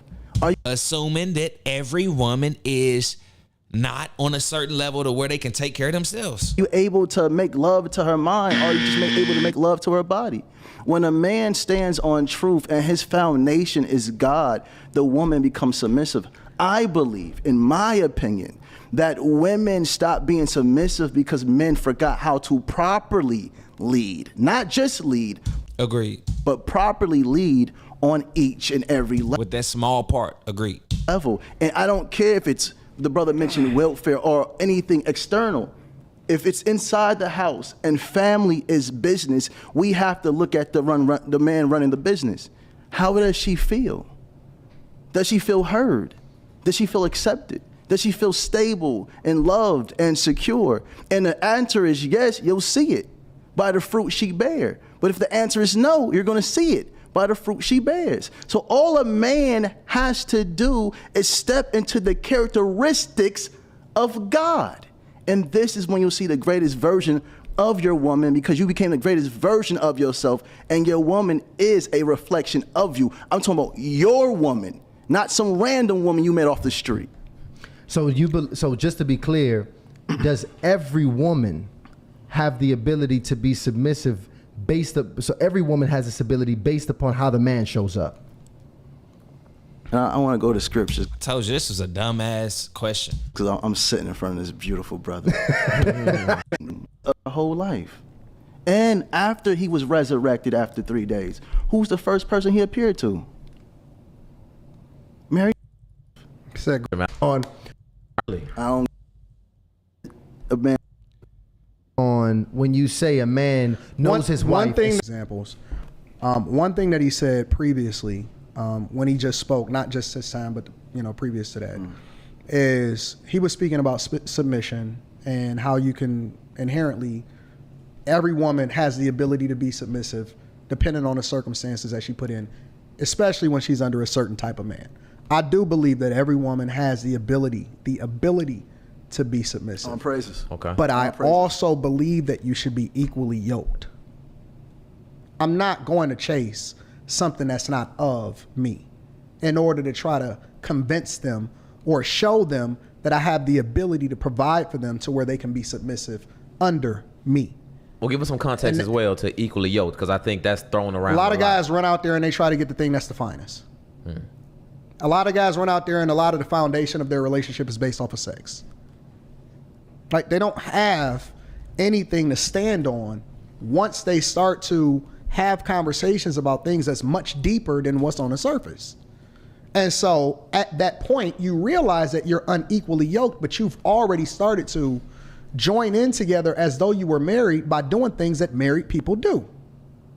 And so that's the one thing that I think that is nuanced in a conversation, is that we're not talking about being equally yoked, right? A lot of times we say that guys are supposed to take on something that's not for them for the sake of saving a woman from herself. That's not his purpose. That may not even be his wife. But a lot of times we incentivize men to do so because we hearken unto the voices of women and what they want. That's not what we are supposed to do. When it comes to the whole idea of your wife, I believe that women often at times skip over the men that they were supposed to marry. And then they try to have a redemption arc. I believe that men often at times, they ignore the women that is supposed to be for them because they're too busy focused on these women that's for the streets, right? I believe that a lot of times your wife or the person that you're supposed to be with, and we talk about guys that's in the friend zone and stuff a lot of times, but you're supposed to marry your best friend. That's the person that has your best. That's the person that has your best interests at heart. That's the person that wants the best for you. That's the person that absolutely is going to be there through thick and thin. And all of the vows that you're going to take, they're already living it. They're a reflection of it. But so many times we're incentivized by the things that's around us, influenced by the things that's around us, especially when we have a young mind, and your mind is not even fully developed until you in your mid-20s. And so a lot of times we used to depend on our culture, we used to depend on our family to help us vet and see things that we couldn't see. If you go to my but Instagram, now we're choosing for ourselves. If you go to my Instagram right now, what you will see is that's the clip that took me to the top. That's where I got viral. I got like 250 views on Instagram. That was the first time I went somewhat viral. You know what I mean? Somewhat viral when I was talking about meet her family. And she needs to meet, y'all got to meet each other's family. That was the clip I was talking about. Dang, Anton, you got to see me, bro. You got to see me out here working. Shout out to Anton Daniels. I watch you too, bro. But I hope you watching me and you picking up something. I hope I'm just out here, you know what I mean? People just catching my clips, holding on to it. Cause I think I even paid for promotion on that reel. I spun I put some money behind that reel so that it'll get seen. If it got, you know what I mean, naturally went viral, that's it. But I was talking about meet her family, bro. Because here's the thing, real quick, and we're gonna get off. But here's the thing, meet her family, bro. Because when you meet her family, you can look at the aunts, the mom. You can see how everybody behaves. You see the mom. You see how the mom treat the dad. You see how that, like, she grew up watching that happen. She got a certain thing set in her mind of how things probably should go. And it's probably going to be bossing your ass around. Like, nah, you got to meet the family. You got to meet the family. See who and what am I getting myself into? What was her environment being raised? Like, think of that. Imagine getting a pit bull dog, right? I'm just saying, like, I'm just trying to, and not knowing, like, you getting it like when it's like 12 years old, right? Anything, I don't care what you're getting, but you didn't know how it was raised. You know what I mean? Like, was the owners like hitting on it? You can kind of tell, like, you can see the ones that got some trauma with them. You know what I mean? You want to get them at a baby so you can kind of, you know what I mean, get them into your environment of how you do things. You know what I mean? So I'm just saying, dog, when you out here, that's how it is dating. You go out here, you get these, you on Tinder, you doing this, you start liking her, you start loving her, and you ain't even met her family. It might be things in her family. You be like, hold on, what? This running your family? Like, you be thinking about procreation and your legacy and all that stuff the whole time you don't even know. Like, Hey, yeah, meet her family, bro. That's all I'm gonna say. Let's get back to it. Go look it. Go watch it. It's on my Instagram. Again, I don't believe in dating. I believe that dating is just the gateway for you to find yourself in situations that you're not supposed to be in. And I believe that you know your wife very, very early. And a lot of times we skip over the person that we're supposed to be with. So you know what? I get context now. This is why you brought up. So I think this is a difference here because you actually stated when you went to Angela Yee, the young lady was stating, because a lot of women think, ask this question too. They're like, look, I want to date multiple men. You know, that's like a big thing. They want to date multiple men. This is a sister saying she was already dated. I said, look, date them all until you find what's for you. I didn't say sleep with them all. I didn't say cook for them all. I didn't say do no wifely duties. But you said you didn't believe in dating. Hold on, brother, hold on. This is a woman that asked me a question. I know, I seen it. Right. She said, I'm already dating 3 men. Date them all until you find what's good for you. So now, if you're already having sex, stop. I tell women all the time, you're being a wife to a man that doesn't even deserve that. Right. You're cooking for a man that doesn't deserve that. And this is when I say, is he at least paying your bills? Because that's what a husband does. People are taking my words and putting their own remixes on them. I didn't say you said anything that you didn't say. I'm talking to him, brother. It's okay. No. It's okay, brother. I love you. Hey, bro, I love you, man. No. You talking to him, but you debate. I think he keeps saying he love him and beautiful brother and all that because he's actually in front of him and he debating him now. He like, damn, I actually agree with what he's saying. What he's saying, not once has he came on his reply and been like, he's wrong. Because what Anton's saying, you can't say Anton's wrong about what his responses and his look and his perspective on the situations. You know, these questions they ask and, you know, they getting different perspectives, but every single time, Anton is disagreeing with him. He's not disagreeing with Anton. If you watching it, he's like, oh, okay, my beautiful brother did that. And now he's like, he's really trying to disarm him. Like, hey, take it easy on me. I don't really want to get embarrassed in here today. Like, I'm telling you, I'm reading the body language. That's what I'm telling. I'm seeing it, and that's what I'm getting from it. A lot of people. Go ahead, Kamala. Honestly, talking to you now, it's not. I realize it's not even a debate, because a lot of our. Am I too good at this? Am I too? I'm telling you. Either I watch this whole thing and I knew exactly where to stop it, or I just be right. Like, I'm telling you, look at him. This ain't even a debate. Like, yo, he's just trying to disarm him. I'm seeing you. He's done it too much. He's revealed himself. I got an ego eye. This is a masterful observation. I'm telling you. Our basics are similar. A lot of the foundation of what me and him talk about is similar. True. It's just now you're identifying with him and saying, hey, we actually on the same thing. Different angles. Too good. From different perspectives. And I understand his opinion. I see it, and I respect it. Yeah, I think that might be my little brother right there. You never know. That's cute. See, that's my favorite line too. That's cute. cute. That's my little brother. But all I'm saying, when I said the woman should date multiple men, I'm not saying cook for them. I'm not saying sleep with them. I'm saying if you're already in this mix, find out what's good for you. You don't have no children as of yet. Go ahead. Enjoy yourself. But make sure there's a limit onto what you do. Because you're already in that field. I'm coming from her understanding. Go ahead.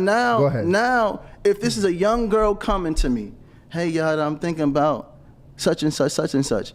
Sister, stay focused. Keep your body to yourself. If you're still a virgin, hold it. If you've already lost your... He's saying, he's literally going back and forth. He's sitting on the middle. He's sitting in the middle on the fence, right? You know what I mean? He's trying to stay on both sides. You cannot stay there. You will always get thrashed. Get off the fence. You got to, bro. You got to. You cannot sit on that fence forever, bro. You just can't. Virginity, stop. If a man truly loves you, which the woman is the prize, if a man truly loves you, he's gonna become a champion, and he's gonna show you why he wants you in his life.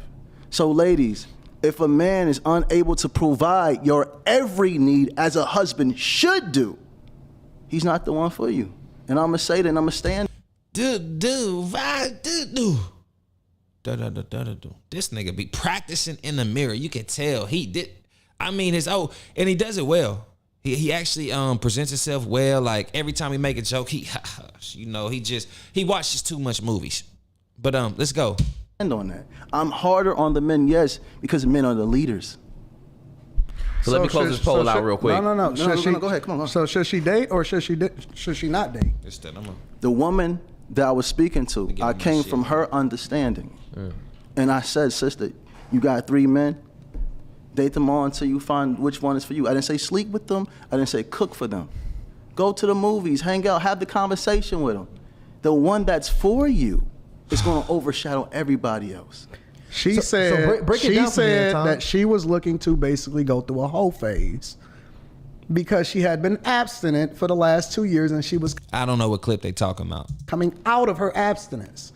That's what she said. And what did I say? Why you interrupting me now? See, you didn't want to talk to me. You wanted to talk to them. I love you, man. What's going on, man? You didn't want to talk. No, hold on. Wait. Told you. Can you look that up so we can get the specifics on that? Can you look that up? Can you find that? He didn't want to talk to me. He wanted to talk to y'all. Take TikTok. And I told him to look me in the eye, and he kept looking at y'all. But now that I'm speaking to his soul, right? I'm talking to his soul. The devil is devilish. We get into the core of who he is, because you can't say one thing and then mean something else. Let me add the rest of the context of what he said.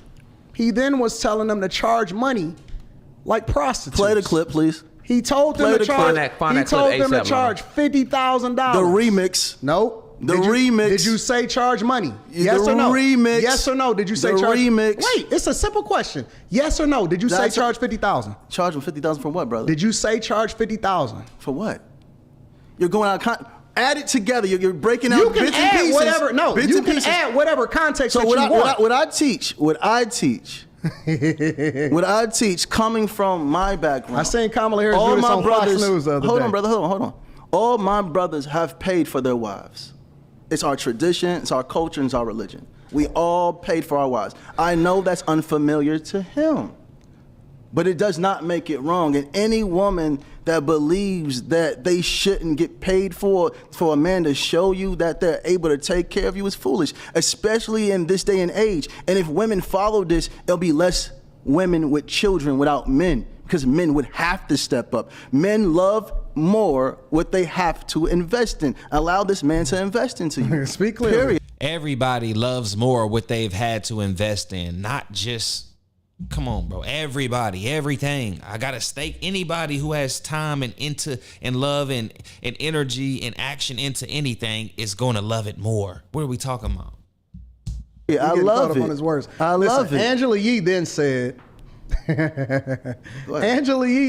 that's like prostitution. What? Bro, That's what are you almo- talking? You're remixing it. She never said that. Listen. Bro, play the clip, please. Remix King. Remix King. We gotta find Remix out. I'm King. trying to find it right now. It's a long. You got it? Go ahead. Love it. I got the YouTube video. I don't see the clip though. Okay. It's not a clip. It's an hour long. It might be on my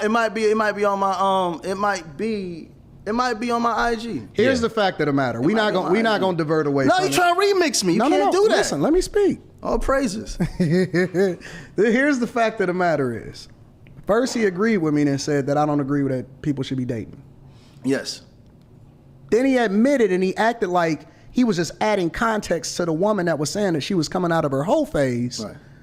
Did you And wait. Go ahead. Hold it in. Hold it in, bro. Get that up out of you. Hold that in. Ooh, sassiness. Hold that in. But instead of telling her no, you should still be abstinent and not date, he then told her, date them all. She said, I want one on Monday, Wednesday, and Friday. That's what she said, word for word. Remix. Monday, she said, I kind of want one for Monday, Wednesday, and Friday. And when y'all go and replay this, because this is recorded, y'all gonna be able to go back and look at it. Please play it And now. when everybody review this video, when y'all review this video, when you compare it and contrast, right? Then you tell me who's actually telling the truth. Because again, I don't have to make it up. It's all right there. He can try to save face right here if he wants to. But the fact of the matter is, I don't switch up ever What I say, I mean, and I stand on it as a man. That's what men do. Men stand on what they say. Now, it's okay for you to say, you know what, I got it wrong and I was pandering to Angela Yee and lip service over to them women because I wanted to be liked instead of telling the truth. But the thing about real ones, the thing about the people that really believe in God. I didn't fart right there. My butt just getting numb. That's all. I got to give it some more blood when I do that. I wasn't farting, I swear. Is that they tell the truth in season and out of season. They don't switch up. They don't change according to who they in front of at the time. They're not trying to be popularized. They're not trying. I'm telling you, if you look at Yada, that's he like when you see he's the one like remix. He's really trying to like stir it up right now. But yo, listen, he's he don't know. He hoping this thing end earlier. I'm telling you. Trying to fit in with the in crowd. No, look at me in my eyes. Don't switch up. Yes, You yes. seen me. You was I'm looking trying at to me. listen. I know I'm trying to Look find at it me right in my now. eyes. Look at me, King.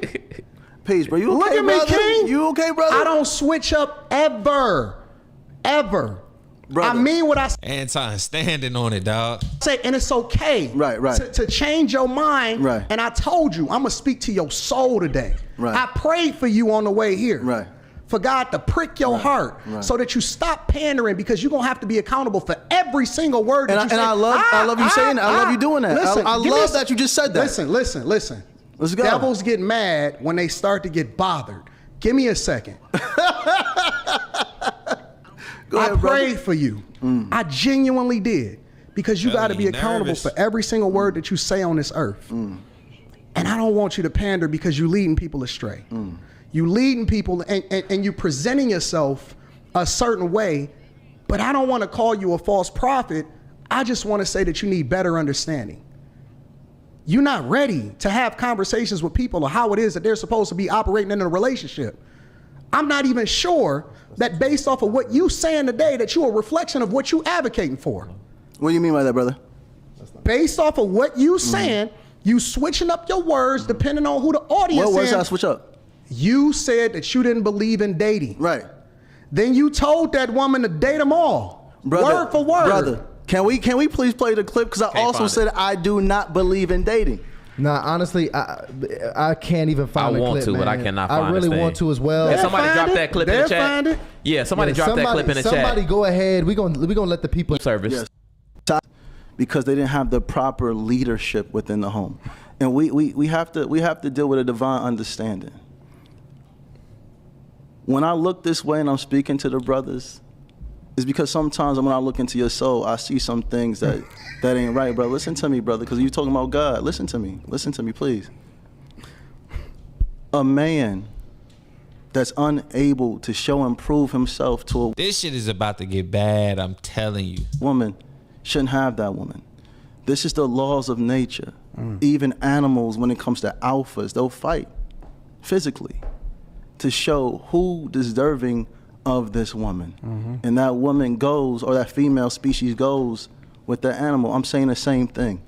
Ladies, if this man is unable to provide your every need mentally, physically, Why is he going back to this? spiritually, and financially, he's not deserving of you. And if you hear me say date them all, which I did say, you hear me not denying it, because she's already man, this brother here, I said date them all because if a man can't show and prove to you, you don't need him. And I believe that wholeheartedly. And I believe that this would save so many women from having dusty bums in their life that they don't need, nor do they deserve that woman. So any man listening, if you truly want that woman, show and prove to her and yourself that you're deserving of that woman. The woman is the greatest gift given to man by God. Shout out to my sister Tiana. She in the chat. I just seen it. Sis, I love you. Teach me how to do this. I can most certainly, absolutely can. What's not? And let me correct them. Okay? Never Okay, show. wait, okay, hold on. What do you disagree with? I'm about to explain it to you. Okay, go ahead. Never have to show and prove yourself to a woman, ever. Ever. Never make a woman your God, because that's what you just told them to do. Show and prove yourself to God. That's the only person that you have to answer to. And the thing that he sent as greater than any woman is the Comforter. And the Holy Spirit will guide you, and it will show you your wife, and you don't have to prove yourself to her. The only thing you have to do is be exactly what God ordained you to be, and that's to serve your purpose, and she will follow you, and she will 100% submit herself to you, and on top of that, she will be the helpmeet that God ordained her to be. Never, ever prove yourself to a... Bruh. Did I not tell y'all this how it was gonna go, bro? I'm telling you, bro. He's if we was to pause it right here halftime, if y'all put in the chat, bro, who's winning this conversation? I need to know whose side y'all on, Anton's or y'all on Yada's. Yada is in black. Anton is in white. Please tell me who y'all like. Just off those first two questions, man. Tell me he's not schooling him. Now it's only halftime, so we're gonna see if Yada can bring it back. What Yada can do. I have no faith in Yada. I watch his content, and it's about 3 other people else. I can't remember their name, but that I would throw right in and be like, you, and you. Y'all all are just like this. Y'all are all of the same type. Y'all built the same way, bro. And I be breaking y'all stuff down. I listen to it and I break it down. I sit here and hear it. It pisses me off. It ruffles my feathers. And I come on here, bro. And I'm like, I got to let y'all know, hoping it'll get back to y'all. Because if you just go to Yada's Instagram, watch the stuff that he posts, boy, oh my gosh. I be like, yo, you doing what you doing. Salute as a content creator wise. But for your message and who you really displaying that message to, bro, I disagree with everything you saying. A woman only. Prove yourself to God. And the greatest gift was the Comforter. That's what the greatest gift was. When a man steps into his divine nature given to him by God, it's a protector, provider, leader, teacher. He walks in the divine attributes of God. This is not me saying, oh, show and prove this. Well, no, show and prove who you are by how you move. That's not what you said. No, listen to me, brother. If God has put the man as the head, man, be the head. What is the head? A leader? A teacher? And he should make sure that she's stable. And I mean, he just be repeating the same shit. if he can't do that, he's not moving in the characteristics of God and does not deserve that woman. That's why so many men that run behind these weak men teaching, saying, I'm the prize, I don't have to show myself. Show yourself worthy.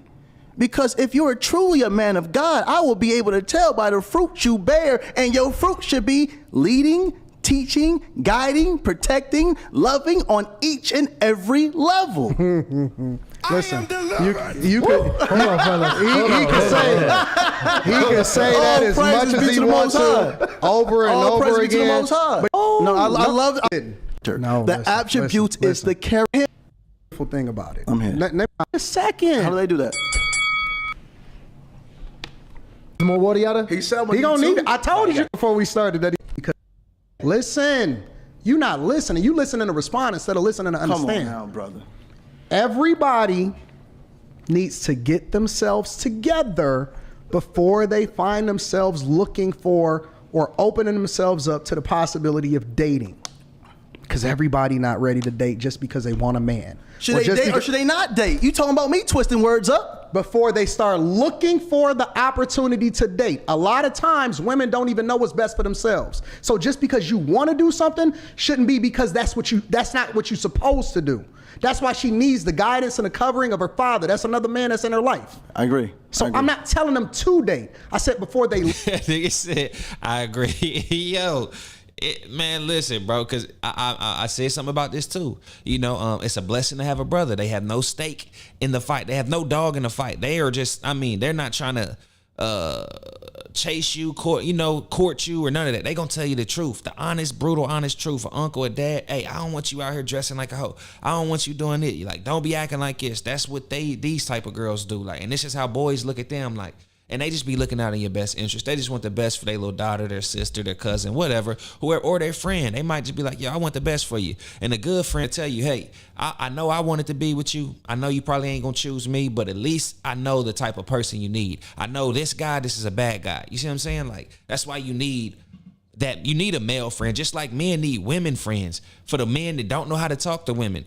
For the women that don't know how to talk, for the men that don't know how to talk to women, y'all need a woman friend to tell you, hey, you should wear like this. That's unattractive. Like, you should wear this. This is the type of stuff girls like. And it's just to get some insight. And I was blessed to grow up with 3 girls. You know what I mean? 3 sisters. And be around other, cousins and all that stuff was girl. I had a lot of girls in my family, so it was nice knowing that, like, I'm getting insight by listening to them and seeing how they act and all that, in opposed to being raised all male household. Only person under there was my mom or something, and hung out with boys, never really had too much girl cousins to be around and all that. Yeah, you at a disadvantage. But that don't excuse you from the research. You still got to do the research. You still got to know how to move and operate when you get around them. And I feel like the people that struggle the most is who don't have those women in there. Like dudes don't be, if you never had sisters, it's a lot of stuff you'll that'll never get to you. Movies, music, just cultural trend. Like, you might live your whole life and never watched one episode of Kim Kardashian, or had to watch Sister, or like you chose not to, Raven Simone. So now I'm somebody who's seasoned that has seen this stuff and been like, okay, this is actually beneficial for a man to watch the women stuff sometimes, because you can get a lot from it instead of just looking at it for what it is. You can see, like, they must make this type of stuff for a reason, and why? It's because women love this type of stuff. Rom-coms, all that. Like, dudes be like, I'm not watching no fucking rom-com, but watch that rom-com and be like, oh, they really fall for watch the shit they fall for. Listen to the shit the dudes be doing. Watch the shit that the dudes be doing. They be, courting a woman, doing all this calling, and basically they do what Yada do. Yada is a rom-com. You know what I mean? Yada's a rom-com, but Anton's like based on a true story, dog. You know what I mean? Like, that's what it is. That's what I'm getting at this. That's how you sum this up. Look to find themselves in a situation where they want to date or get into a relationship. You can look to have sex with somebody, but it doesn't mean that you should do it. You understand what I'm saying?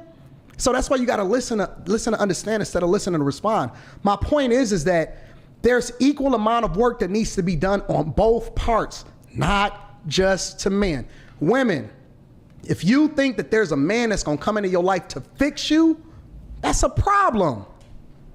That is a problem. Then that absolves you from actually taking ownership and responsibility for who you are, because you have a soul too. And you also gonna have to answer to the things that you did on this earth, including the people that you hurt, the children that you have out of wedlock, and they don't wanna have that conversation with you because they look at you as a monetary gain. They look at you as a consumer. They look at you as a fan. I'm not looking at you as a fan. I'm looking to save your soul.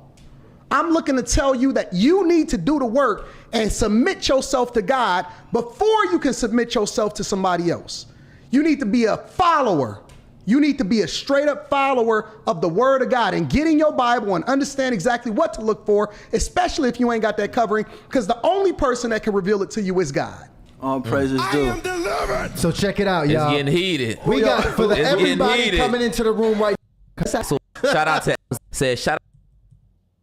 Ayo Christian in the black community. Ooh, boys, how to be men. Women are tired of these weak males. I say congratulations to your wife thousands of times. May Allah support. Woman is not God. And he'll guide you in all your ways. Prepare to clear right now. LOL. Man, the bag chasers and NDBA going crazy right now. Man, shout out to all initiates. Join 100 people in the chat. It looked earlier.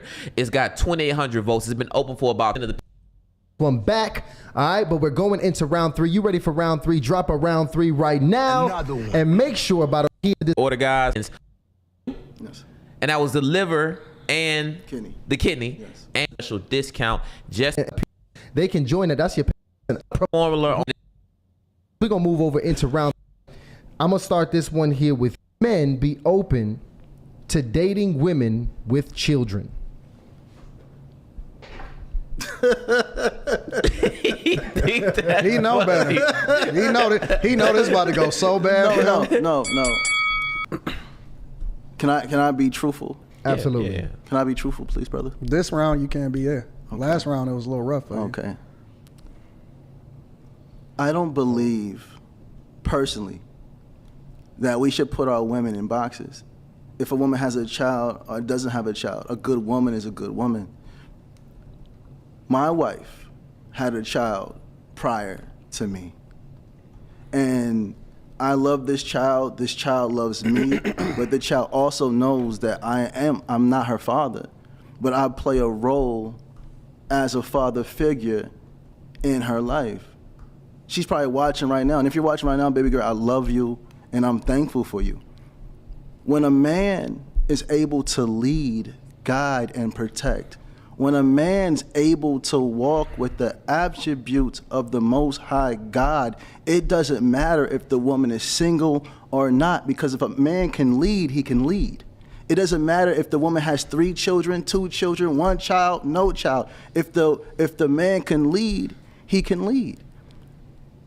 I believe, my opinion in my heart, that when a man is truly invested into God and into bettering himself, God's going to send him an aid, regardless if the aid has a child or no child. I don't think we should keep telling women, oh, your value is lowered because you have children. That makes no sense. Now, brothers, I believe that if you're unable to even deal with your own personal emotions, I think you should stay alone and by yourself, or get with a woman that has nothing else going on. Y'all can probably grow together. But when you're coming into a woman's life that has a child, you have to be able to lead. You have to be able to father. You have to be able to teach. And you have to be able to love unconditionally, because I love my wife's child as if she's my own flesh and blood. So I don't believe, personally, that we should put a woman in the box because a man might overlook a divine asset sent to him by God just because she has a child. I don't agree to that. And that's like me telling a woman, overlook this man because he has children. No, I believe an asset is an asset. A woman that has a child isn't a liability. And if she's coming into your life to help you maneuver into becoming your greatest version, because a woman can help a man become greater emotionally and mentally, she adds on to the man. And if the child is there, this man, especially if he doesn't have children, he can learn how to father through this. So ladies, please hear me. Your value is not dropped because you have children. Men, please hear me. Your value is not dropped because you have children. Some of you, or some of us, me included, weren't taught how to properly wait until marriage to have children. So I'm speaking to the brothers that's trying to figure it out by themselves. I'm speaking to the women that's trying to figure out by themselves. Love yourself and never lower your value, regardless if you had children or not. Excuse me. There you have it. We 100% disagree on this one. Okay. The previous two, we had some overlap and we had some agreements. This one we don't. I like to get to the core root of the problem. And I think that what we do as a culture and as a society is we enable bad behavior by saying that it's okay. And it's not. It's not. The person that you have children with, the person that you have sex with, that's your husband, that's your wife. Before any of these Western modern laws that then incentivize people to get married, the person that you opened up your legs to was your husband. And so we have too many broken homes, and we're trying to puzzle this thing and Tetris it together to justify that it makes sense. Now, is there circumstances, because I'm never going to speak on somebody else's situation. I speak in general. I don't know him. I would never speak on his children or his wife. That has nothing to do with me appreciate whatsoever, that, brother. right? So I have the utmost respect for him and his family. Thank you. So I'm just speaking in general, all right? So I want to make sure that I preface that, because I don't want there to be any attacks, right? Understood. But my point is that we need to get back to the core and the root, because if you removed the safety net, people would be more accountable for the things that they did and who they opened up their legs to. Right now, more than ever, there's a pandemic, an epidemic of women celebrating women having children out of wedlock. And we know that statistically speaking, that is a bad situation. You are more likely to end up in jail. You're more likely to join a gang. You're more likely to need therapy. Single mother You're less households likely he's to be referencing. successful when it comes to future relationships. You're less likely to become a millionaire and earn as much. Single mothers, he's talking about. You're more likely Raising a single household. to have debt as a result of student loan debt and things and so on and so forth. And so if we gonna solve for this problem as a culture, We have to remove the incentives for people to think that it's okay to have families outside of the covenant that God has ordained for us to have. Now, do circumstances happen? Absolutely. But it absolutely does not. That is not the majority. Most people are intentional. And let me address something else that he said. By the time that we are able to bust one, we know what's right and wrong. You know that you should not be having children out of wedlock. This is not something that we have to discover. At a very basic level, we know better. And that's why I can speak to men when I say the majority of men, especially black men, do not have children out of wedlock. That is a small minority of men that is populating the majority of these women, and we don't really want to hold them accountable because we know that women are the biggest consumers. And so again, I'm not here to make people feel good. I'm here to tell them the truth. No, I do not think that a man needs to practice becoming a father to a child that's not his and trying to figure it out to negotiate and work with another man that wants to probably at some point participate in this child's life, because it is a zero-sum game. And I know so many people that regret the day that they ever decided to get into a relationship with a woman that then ultimately should have went back to her child's father. Go back to your child's father and work it out. Because that's the person that you created the covenant with. That's the person that you married according to God's law. Go fix it. That's what you need to do. Now, what if a woman is saying that this man is just absolutely egregious? That's just somebody I was. It's not even Chat say Anton winning. something that I can repair, go back to. It's not about How do you give that woman It's not about advice? her. It's about the child. Everything that you do at that point to bring somebody into this world that didn't ask to be here is what's best for the child. You remove yourself. You got to put down with self and up with God. What is in the best interest of that child? Is it in the best interest of that child for you to be raising that child in a two-parent household with the father? And if so, why didn't you think about that before you opened up your legs to him? Because we got over 100 different forms of contraception. It's not about how you feel. It's about the child. I do the thing that's in the best interest of my child, not me. I put myself last. But I also understand that the things that I do in my greatness, she's the beneficiary of it. And I would never, ever, under any circumstance, let another man raise my child. And that's beautiful. What he's saying is beautiful. And he's coming from a place of being raised by mother and father. But you have so many women that never seen their father. They've never known that a woman should get married before they have children. They did know. Hold on, bro. Let me speak. Because majority of young girls are they're starting to lose their virginities at very young ages as children, looking to replace that feeling of not having a father. They just want to feel some form of masculine love. So if this child made a mistake at 15 or made a mistake at 16 by sleeping with the wrong man that promised her the world, oh baby, I love you. Oh baby, I'm thankful for you. Oh baby, I'll never leave you. And she got into this woman's head because, like you said, fathers should know and teach their daughters right for wrong. You do agree, correct? Mm-hmm. So if the father isn't there and she's running behind a masculine energy and this man is saying, I love you, I'll never leave you, I'll never cheat on you, and she falls in love with this man now saying, I want your body. If you love me, let me get your body. She doesn't know right for wrong because she didn't see no man growing up. Now she gives this man the body. Mm-hmm. Now a child is born. That means that this man right here that doesn't have any children should not get with her? Absolutely not. Come on, brother. Absolutely not. Come on, brother. 100%. Come on, brother. Come on, brother. See, I get what Anton's saying, but I guess at this point right here, I do kind of disagree with what he's saying, because there is some scenarios where, sometimes, you gotta look at the scenarios where, they Christians, they don't believe in abortion, and they might have been having sex with a man and a man mess around, poke a hole in a condom or something. They was being safe. They was trying to do it the safe way, even though they was doing wrong right? They was trying to, but it just so happened they still ended up getting pregnant. They took the birth control. Sometimes it gets through, and because I say, here's my thing too. All right, let me just tell y'all real quick, because with the single mom things, like, single moms are going to know what they actually need after they have a baby by somebody, and now they're put in a situation and providing all that. That's the ultimate test, being a mom and being a dad, a parent. You know what I mean? And when a mom is struggling, all that, she knows what she's going to look for. She's going to be more resource based. She's going to be more realistic with whom she chooses to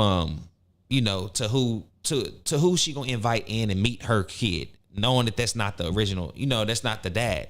So it is it's a slippery slope, but nonetheless it is a slope, and you gotta pick. If you got to meeting a woman that you always wanted, she's ready to lead. I mean, she's ready to follow. She already knows she can. Hey, as long as I get some help, I'm good. Like, I'll pay half the bill. Like, she gonna be a little bit more grateful. And for some people, just because the lady might have a kid, you don't want to just push her to the side and say, no, absolutely not. She has a kid. I don't agree with not. If she has a kid, you absolutely under no circumstance date her, because you got to know what type of person you are, like, and what your resources are. What do you bring to the table? If you one of them person who I mentioned earlier that brings a 20 or 33%, you don't even bring 50%, but you bring a 20 or 30, yeah, you might have to consider a woman that already got a man. You know what I mean? It's different tiers of thing. You like to the virgin, to just having no kids, and then to the one kid. Like, you're gonna have to decide what you're gonna put up with, because like,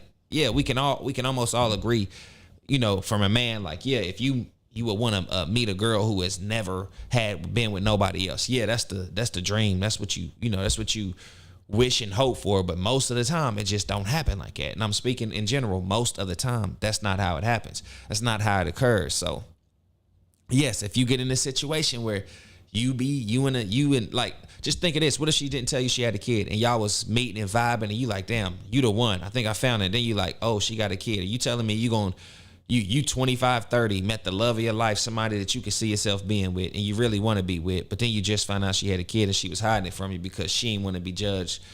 You know what I mean? And then you mess around and meet the kid. It's a plus that she even wants you to meet her kid. Hopefully she got good judgment and she like, yo, this is the type of father that she deserves, because it's no different from people adopting kids, or they're like, so at that point in time, yes, I understand. Now, if the baby mom, if the woman with the kid has a crazy baby dad or something, it's a situation that's going down that route, that's a whole different type of conversation.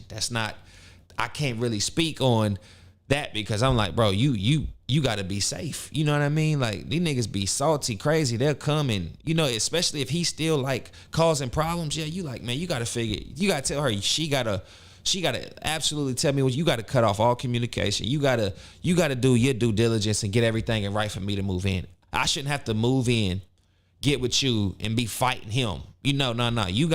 You go through the court. You go through all that. Get the restraining orders. To make sure, like, hey, he cannot come around me at all. There's no communication. We talk through the court. Y'all got to figure it out professionally if you really want somebody that's out here single and wants you to take care of you or be with you, and you got a kid. So I would say just you're gonna have to do a little bit more than others would, but so be it. You got more baggage. So that's the fair way to say, but this is where I disagree with Anton, and it'd probably be one of the few disagreements with him. Listen, at a very early age, I was never going to not have a child, or I was never going to have a child out of wedlock. Can you bring that? It's just the facts. We was never going to co-parent. I was never going to have another man in my child's life. And that's beautiful. And this is the sentiment of most men, especially black men. This is a norm within our culture. Go and look it up. It's data. It's statistics. This is not my opinion. This is a fact. And again, I'm going to go back to the core of what I said in the very first conversation. You can solve for 99% of all men that are doing the wrong thing, and 1% of men can populate the majority of the earth with women that choose to be with this one man.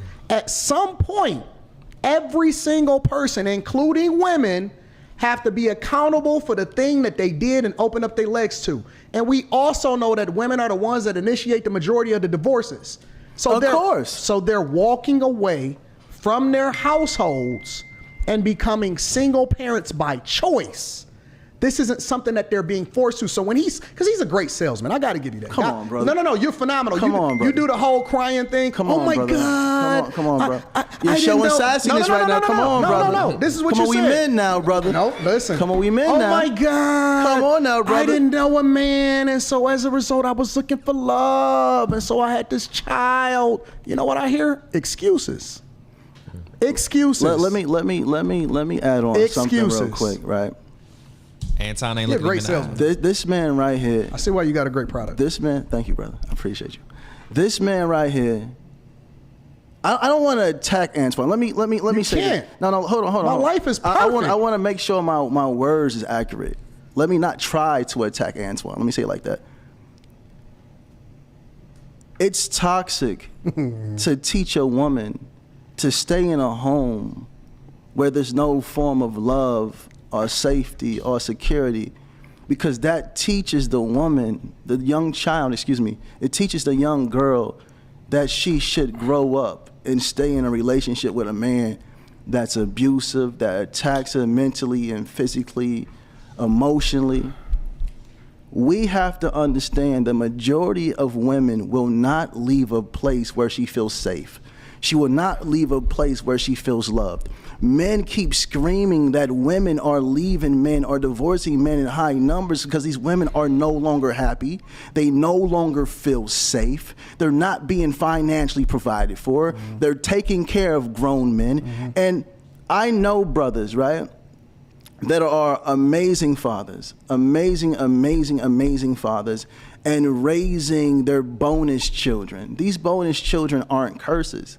They're blessings. And any man that's able to lead another child that's not biologically his, I salute you.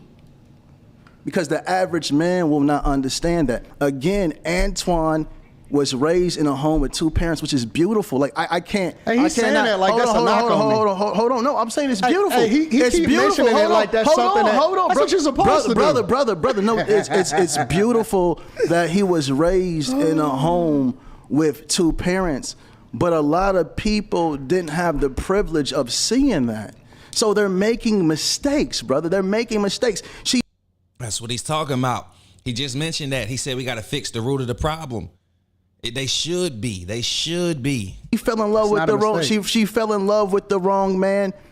Whatever happened. But ladies, do not allow this man up here to make you feel like you're not deserving of a man. Or man, if you're in a relationship with a woman that has children, do your thing. I salute you. It takes a real man to be able to step up and be a father when no one else is. No, it's not about do your thing. It's about going back to the thing that you committed to in the first place. And again, and he's right. They always keep saying, do your thing, I'm surprised you ain't said queen at some point. Queen? Do your thing, queen. Do your thing, So, Anton, queen. let me ask you this question. At some point, you need to hold your parents accountable, right? Because again, we keep hanging this on the hats of men instead of hanging it on the hats of the people that came before you and put you in this position in the first place. I agree. So let's remove this whole thing that it's on men. It's not. It's not on all men. That's bullcrap. What's not on all men? It's not on this whole narrative of what we see in the culture. This is not a black man thing. The majority of men. So stop making up this narrative of an abusive household. Was he abusive? Wait. No. This is what I'm saying. No, let me finish. This is my question to you. Right. Was he abusive before you opened up your legs to him? Now, can I speak? That's cool with you? I asked you a question. That's good. Brother, we have men that are some pro-finessers. They will give a woman a representation of themselves. And when they've got their hooks into the woman, they turn into something different. No woman in her right mind is going to be in a relationship with a man that's negative, Nancy, breaking her down mentally, physically, and spiritually, not providing. She chose him. For her financially. No, they get the hooks in her. And then when he feels like he's got her in love and all she knows is him, he turns into something different. All I'm saying to you, brother, this is what I want. No, I need you to hear this. Every woman that has had a child and is not with the man aren't bad people. And every man that had a child and not with the woman is not bad people. We keep saying a man shouldn't be with a woman that has children. Why? Because she have her children, but this man has children and children aren't with them. We have to make sense of this. Why do we keep saying, man, don't be with a woman with children, but we're not saying nothing by the man that's not taking care of his children or there for his children? I want to actually ask that question right. That's like a Little Mermaid movie that he just made. Nah, that's a good point though. Let me ask this real quick because I want to know if you also feel that the way about men as well, because you got a daughter yourself. If you get a rule that women Bored. I don't think that it's in a. Could she possibly marry a good guy? Could a guy possibly marry a good woman that got absolutely? But I would never advise it because I would never tell somebody to do something that I wouldn't do myself. I'm consistent in that. And let me correct them for a minute. Please. Nobody said that they were bad people. Okay. That's just not your people. Everybody that's a good person is not for you. Everybody that's in a situationship is not supposed to be a part of your network. Every person that's doing something good or well, they don't deserve to necessarily be in your life because your journey is different. And so I never said anybody was a bad person, but I would never advise a man to do something that I wouldn't do myself, and I would never, ever go and talk to a woman that have children with when another you man. said they're not and your I believe, people, what does that mean? And what I would tell her is to go back with your child's father. And it doesn't mean that she can't have love. If you can finesse a man into doing it, then do so. But I would never advise my guys to do that. When you Ever. say not your people, what does that mean? It can mean anything. It can mean that we're not equally yoked. Maybe we don't need to do business together. Maybe we are going in two different directions. Maybe we have two different belief systems. It's a lot of different things that can identify whether or not a person is your person or your people and not. Okay, so are you telling people they should be in relationships even though it's toxic just No. because of the child? I never said that. So when should they part ways? I don't think that they should have got it together in the first place because you know who a If we're person. already there, brother, if we're already there. I specifically said no. I don't address if we already there. Right. I address. This is what we're talking about. We're talking to adults, I address. Literally, you have to take ownership and responsibility for Right. it. I don't believe that people are getting finessed like you painted the picture. I believe because that's to say that women aren't smart. Because how did you get so smart afterwards, but you wasn't smart enough to be able to identify that he was a POS when you got with him? That's literally telling y'all that y'all idiots. You're not an idiot. You're not dumb. Most women know who the dude is that they got with and who they chased before they got with him and opened up their legs to him. You know that. You know the sad part? That's why What you want versus what you need. they say get married. Marry before you carry. That's why they say that. So let's, because I get you pretty much talking prevention. Correct. Not necessarily in the situation, but I actually want to go to the situation because right now our culture is facing this situation in large numbers, Anton. So I want to get your consult for the people now in the situation because we get your stance, not putting us there. I told you, go back with your child's father. But here's the thing. If we have identified as well, to Yada's point, that the brother is, at this point, not working on himself, pretty much unqualified at this point to lead and manage a family, may not even have the desire to, do you still recommend that woman put herself in that position? Or should she... In what position specifically? To be in a relationship with this type of man? Or should she go about parting ways and trying to find, just run it, be a single mom? Listen, I took my vows serious. I don't believe in parting ways. It's death till death do us part in sickness and in health, for richer or for poor. These are single women, though, by the way. Well, you said part ways. Well, again, a woman who got pregnated by a man, they're not married. That's your husband. That's your husband. What are we talking about? You can't take it back. Ain't no take backs. We in this. It's me and you till we die. We gonna figure it out. I don't believe I'm hearing this. No. They asked me the question. I never believe I'm hearing this. We gonna figure it out. We gonna work it out. We gonna do it. We gonna make it happen. We gonna take on the world and we gonna take over the world. It's some things that we gonna have to figure out together. But you just can't leave after you got somebody pregnant. You can't leave after you get pregnant. What you talking about? That's your husband. Man, listen, hold on. That's your husband. Listen to me. Listen to me, ladies. If you're in a relationship with a man, you're pregnant, or if you have children by this man, and this man is not being a man in your life, leave him. If this man is breaking you down mentally, emotionally, and spiritually, leave him and make sure he gets himself together. And if he can't get himself together to keep you in his life, that's not the man for you. Leave. I don't care what this brother talking about. That makes no sense, and it's devilish. It's too many women being killed by toxic men because they want to stay for emotional reasons of the children. Think about yourself, because you can't properly protect your child if you're being abused on any type of level, if you're not being provided for on any type of level. Love yourself enough to know when to leave. If not, you will pour this childhood trauma onto your child. We use extreme words, and in order for him to even survive this debate, he got to use extreme words like abuse. Oh, come on, bro. Right? Because again, we're supposed to be talking to the majority, not the minority. People leave each other because they don't like each other, or because it's a difficult financial situation, or because they fall out of love, or because they have lust for somebody else. Of course, there are extreme circumstances where you don't stay in a situation. If you're getting beat up on, because that goes without saying, we shouldn't even have to address that. Of course you shouldn't stay in an abusive situation. But again, he's using extreme versions of the conversation in order to be able to survive, when in reality, we talking about people that's just walking away because they don't like the person, or they don't like his financial situation, or they don't like what it is that they think that is going on in his life or her life, or she see her friend and she get influenced by it. That's what we talking about. Most people are not just walking away because, oh man, every man...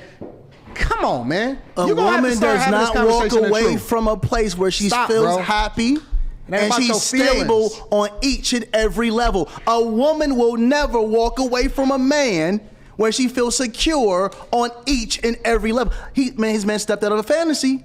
Look, extremes. Now, we saying that a woman will never walk away from a man if she feels secure. Most women don't even know what they don't even feel like themselves after they have a child and they got postpartum. Come on, brother. No. Tell me it's not true. No, you're right. Most women don't even know what they feel like when they have postpartum. And a lot of times these women are leaving situations when a child is an infant, when they're young. So if we talking about feelings, because that's not what I'm talking about. I'm talking about purpose. See, love is not about how you feel. Right. Love is what you do. I agree. And so it's an endurance test. Even the word of God, the prize isn't given to the person that run the swift. It's given to the person that endureth to the end. It's not a feeling.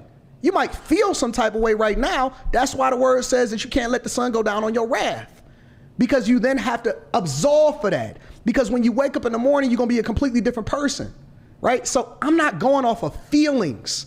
I'm going based off of what is the current situation. And again, it's not about me, it's about the child. So you may feel a certain type of way right now, but we going to work this out. We not leaving, we not getting divorced. Again, we going to use his extreme example of getting your head cracked in. Don't stick around when you're getting your head cracked in, but I'm speaking to the majority. Don't just leave just because you feel a certain type of way about ladies, a man. Ladies. If you feel unsafe, if this man is not leading you to the best version of yourself, if he's not being that guide, that leader, and that protector, leave that man. I don't care about no form of fantasies. Period. And men, if you're doing everything you know to do for your woman, to keep her happy, to love her, to protect her and guide her, and she's still doing things that you don't recommend, or she's going out there doing things she has no business doing, leave that woman. If not, your children will reap. And pay the culture, the God, and really, they not talking about shit right now. Pray on his behalf. You need to pray over that man at night and get your olive oil. You need to go and convene with the people of your elders and first understand whether or not it's you and it's not him, because you may be feeling some type of way based off of a bad influence in your life. This is not something that you just play around with. You don't just leave when you got a child in a situation from somebody that you've committed to and opened up your legs to and you've gave your body to. That's not something that we just easily just walk away from and just say, oh no, just leave. Leave him if you feel unsafe. No, you need to do every single thing in your power and leverage every single resource that you can in order to ensure that this is the thing that you are not supposed to be in based off of something that you can't control. You don't just willy-nilly just walk away from a situation and think that that's going to be conducive for your child. Because if you knew better, then you wouldn't be in that situation in the first place. Your judgment is already off, and that's why you need elders. That's why you need guidance. That's why you need mentors. That's why you need pastors and preachers. That's why you need a community to lord over you.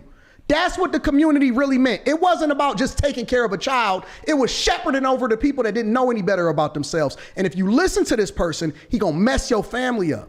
Don't do that. The women. Let's close out here. Hold on, real quick. Right after this, I got a question. The final question. Real quick. No woman left after the first time, the second time, the third time, the fourth time, the fifth time, the sixth time. They done prayed to God, got on their knees, talked to the pastor. These women ain't just leaving these men. They emotionally invested to them, loved them, gave them the body.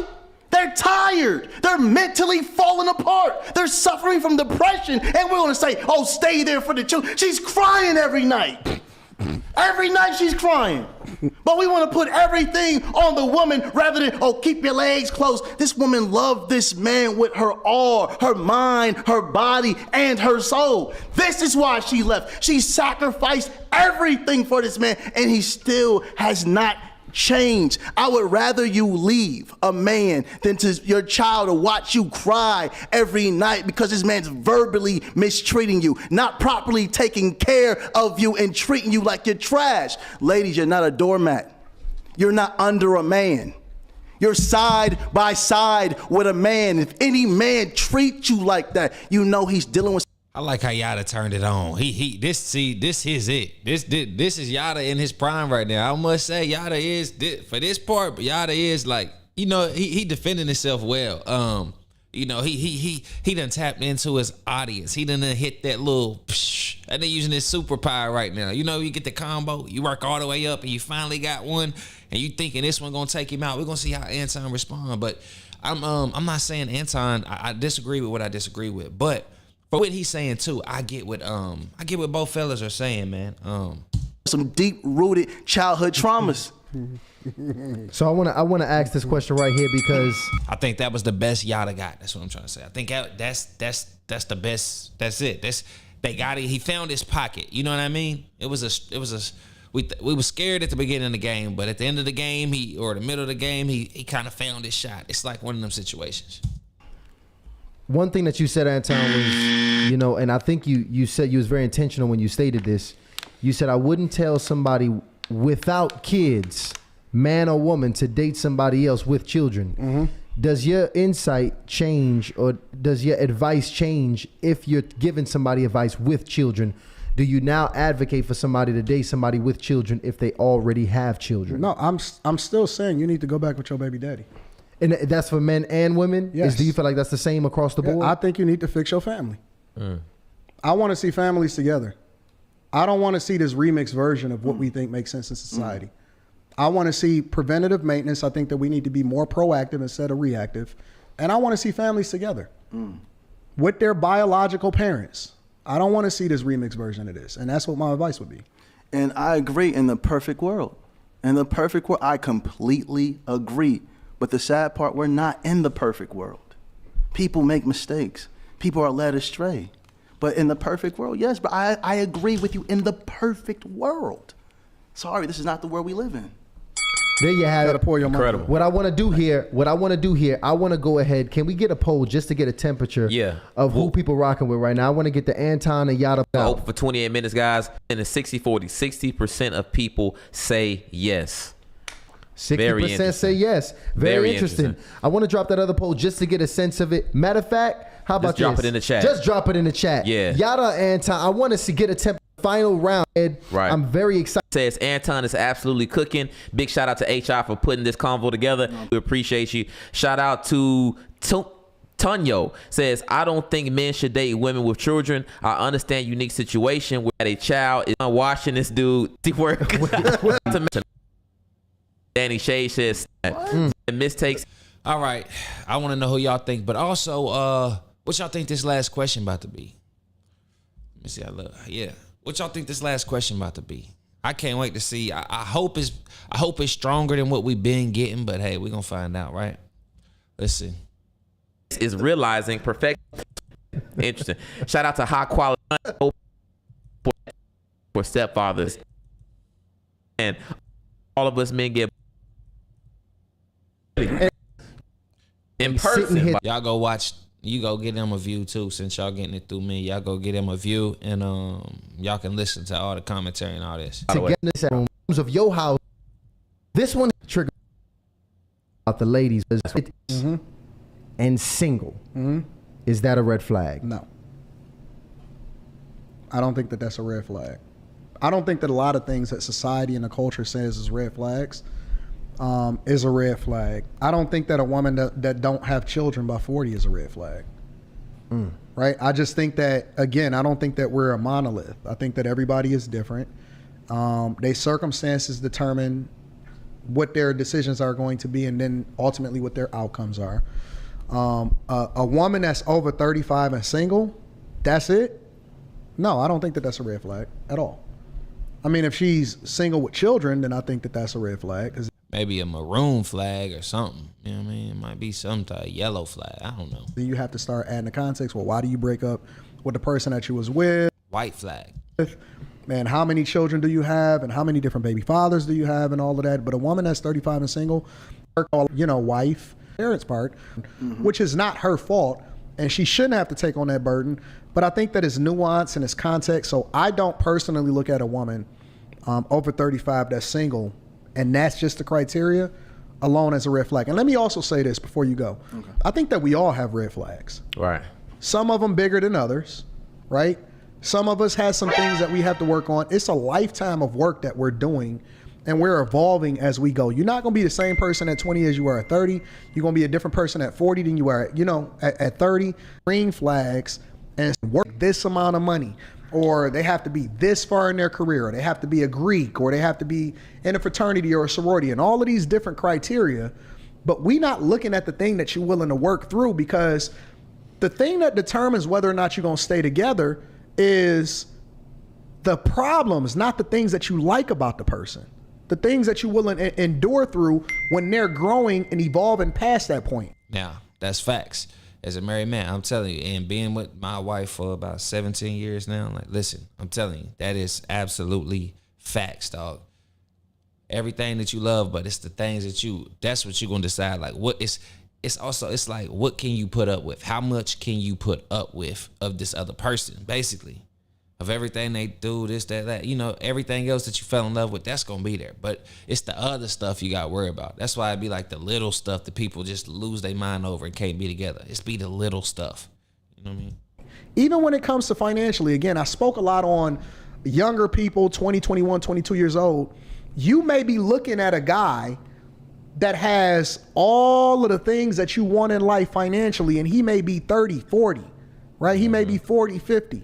Now, you don't want to endure with this guy that ultimately is going to get there, and he has your best interest at heart. He has better character. He actually believes in God, right? And we see a lot of women walk away from that for the glitz and the glam and for the highlights. You see what I'm saying? So I don't think that that's a red flag on him. I just think that that's a growth opportunity, but she don't want to be with that guy because the culture that we live in is saying to go with the guy that got all of the money instead of going with the guy that actually has the better interest in you that ultimately is going to translate to the best situation for the both of y'all. So I don't look at a woman over 35 alone as just a red flag. I don't look at that. Yada, what's your thoughts on that question, brother? I agree. I agree completely with the brother. The only thing that I disagree with is him saying if the woman is over the age of 35 with children. Some women have given men their youth and been married 20 plus years, and the relationship just didn't work, and they parted ways, some peacefully, some toxic. But I believe that woman is in a place of healing. So I think all women, regardless of their age, if they're single and working on themselves, I don't see that as a red flag. And like my brother said, I believe that we all have red flags, and we should really get with people that can deal with that red flag. There you have it. Honestly, that's why I'm happy that we was able. Man, you came here, man. Your brother's very intelligent. But let me also say that I do appreciate him, right? I do appreciate you. And that I actually see value. Of course, we gonna, acknowledge the stuff that we agree on, right? But I see value in engaging in conversations, respectful dialogue with people that may have a difference of opinion in me. And I think that a lot of times. If that was the last round Harley initiated, I'm disappointed. Y'all led me up. Like, there was no way that was the question 4. people want to see people in an echo chamber, but I don't think that there's any growth in that, because there are some things that he said that I'm going to take into consideration, Likewise, and evaluate and say, you know what, did he have something there that I kind of overlooked? And so I see value in you. I see value in your conversation. Likewise. I think that you are a blessing to the culture, especially as an example of how it is that you guide over your family. Thank you, bro. And so I have a lot of respect for you, even though we may disagree and we're going to have some dialogue, and we entertaining for the people and stuff, but I do respect you, and I do have a lot. Hey, guys, I have to add this too. I watched a few videos last night of this brother. I have to say, this is the first time I've seen this brother so respectful, and I believe. Hold on. But I believe that it is because he was also given respect. No, Absolutely. and that's a fact. And Shout I out to you, also, brothers. I also believe it has something to do with it's just some kind of Holy Spirit. It's a Holy Always Spirit in the inside of this studio. hardly initiated Right, studio. always. You know what I realized? I gotta get some nice clear glasses too. You know what I mean? Where I can still see eye to eye. I like to wear shades because of these lights. Like I got this light beaming on me right now, and I mean, like that's why I wear the shades here. Like when I couldn't even take them off for too long. You see, like the light is beaming, bro. It's just like can't do it. Can't do it. Yo, so it's something about the studio that does that, but I appreciate y'all coming. Yeah. In fact, We're not done, We're though. not We're done not though. done. Y'all, listen. I understand we getting the closing statements going. If you familiar with Hardly Initiated, you know we always get the family involved in the conversation. But I In the bring 'em description up. right now. It's actually happening. You know, it's funny. I had closed. Says at the end of the day, there's no enduring woman that had I kids don't before know. marriage and putting God. I'm absolutely amazing. All I want to say is stigma that, or value. The initiates is on one today. Yeah. That's cool. I'm gonna have to figure out how to get people on mine too and do all that. But yeah, thanks everybody that tuned in, man. Dang, I don't know if I'm on Twitch, man. I need 3. Give me 3 followers. That was the goal today for Twitch. The YouTube 3-2. Come on, 3-2. Facebook maybe 3 likes. Let's go 3 across the boards. I didn't tell nobody I was streaming. I just hopped on here, press stream, said I was gonna watch this live. I'm gonna go back, download it, cut my clips up, get what I need from it, and I'll be, you know what I mean? I'll be uploading it on a separate, but I said I need to try out the stream. I'm paying for it every month and I'm not streaming.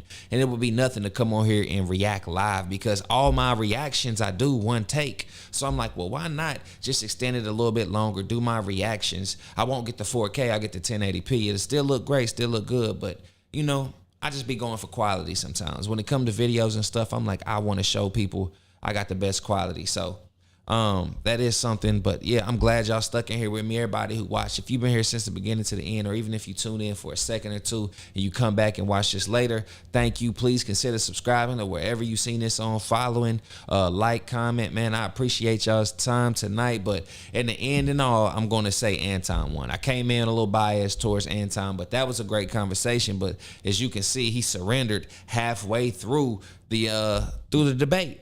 He was like, "Oh, brother, this, that." Like, but once he acknowledged that, and right at there when we was commentating on that, and I acknowledged that. Look, he never did it again throughout that whole 3rd and 4th round. Wasn't no more of that "yes, king" or "I'm blessed to be here with you," all that, whatever that little pandering stuff. It wasn't falling on him because Anton seen it. Anton said, "Yo, I got you right where I want you. I got you against the ropes. You have nothing really to say. You can't really argue and debate with me. You have no disagreement. You can't disagree, especially and get a good point across, a point of view, because what Anton's saying be standard. Like, it's like, damn, it's traditional. It's more traditional. He looks at things more traditional. Now, Yada does have some traditional ways as well, but I don't care what Yada says, bro. He knows what he does, and he panders sometimes. And that sometimes is like 80% of the time. That's what I'm saying. Like 80% of the time, sometimes he's pandering. Like, but definitely pandering. You know what I mean? Like, it's always queen. He don't deserve you. He do the man. Come on, bruh. Let them females pump their own women up, man. You ain't gotta be out here. You know what I mean? Talk to the men and stop getting on the men so much, man. Because it's some things he should be talking about, but he know that ain't gonna get him the clicks. Don't do what only get you the clicks. Do what don't get you the clicks too. That's what I'm learning. I'm gonna do what get the clicks, but for the most part, they need to see. Hey, this is more so what he's about. The things that he might have went viral for, that ain't even like, how you have a whole catalog of music And when you get one hit and it be this one silly little thing or something, it's like, bro, that's not really what he's about. He's really like not like us for Kendrick. That ain't even how Kendrick do it. You know what I mean? So that's just to give a little point. But yeah, thank y'all for being here. Let me see if I got that ruffle feathers. I think I do. Ruffle feathers intro. Let's go. Yeah. I got my stripes, just like a zebra. I am that dope, just like a needle. Do my own stunts, evil Knievel. I am a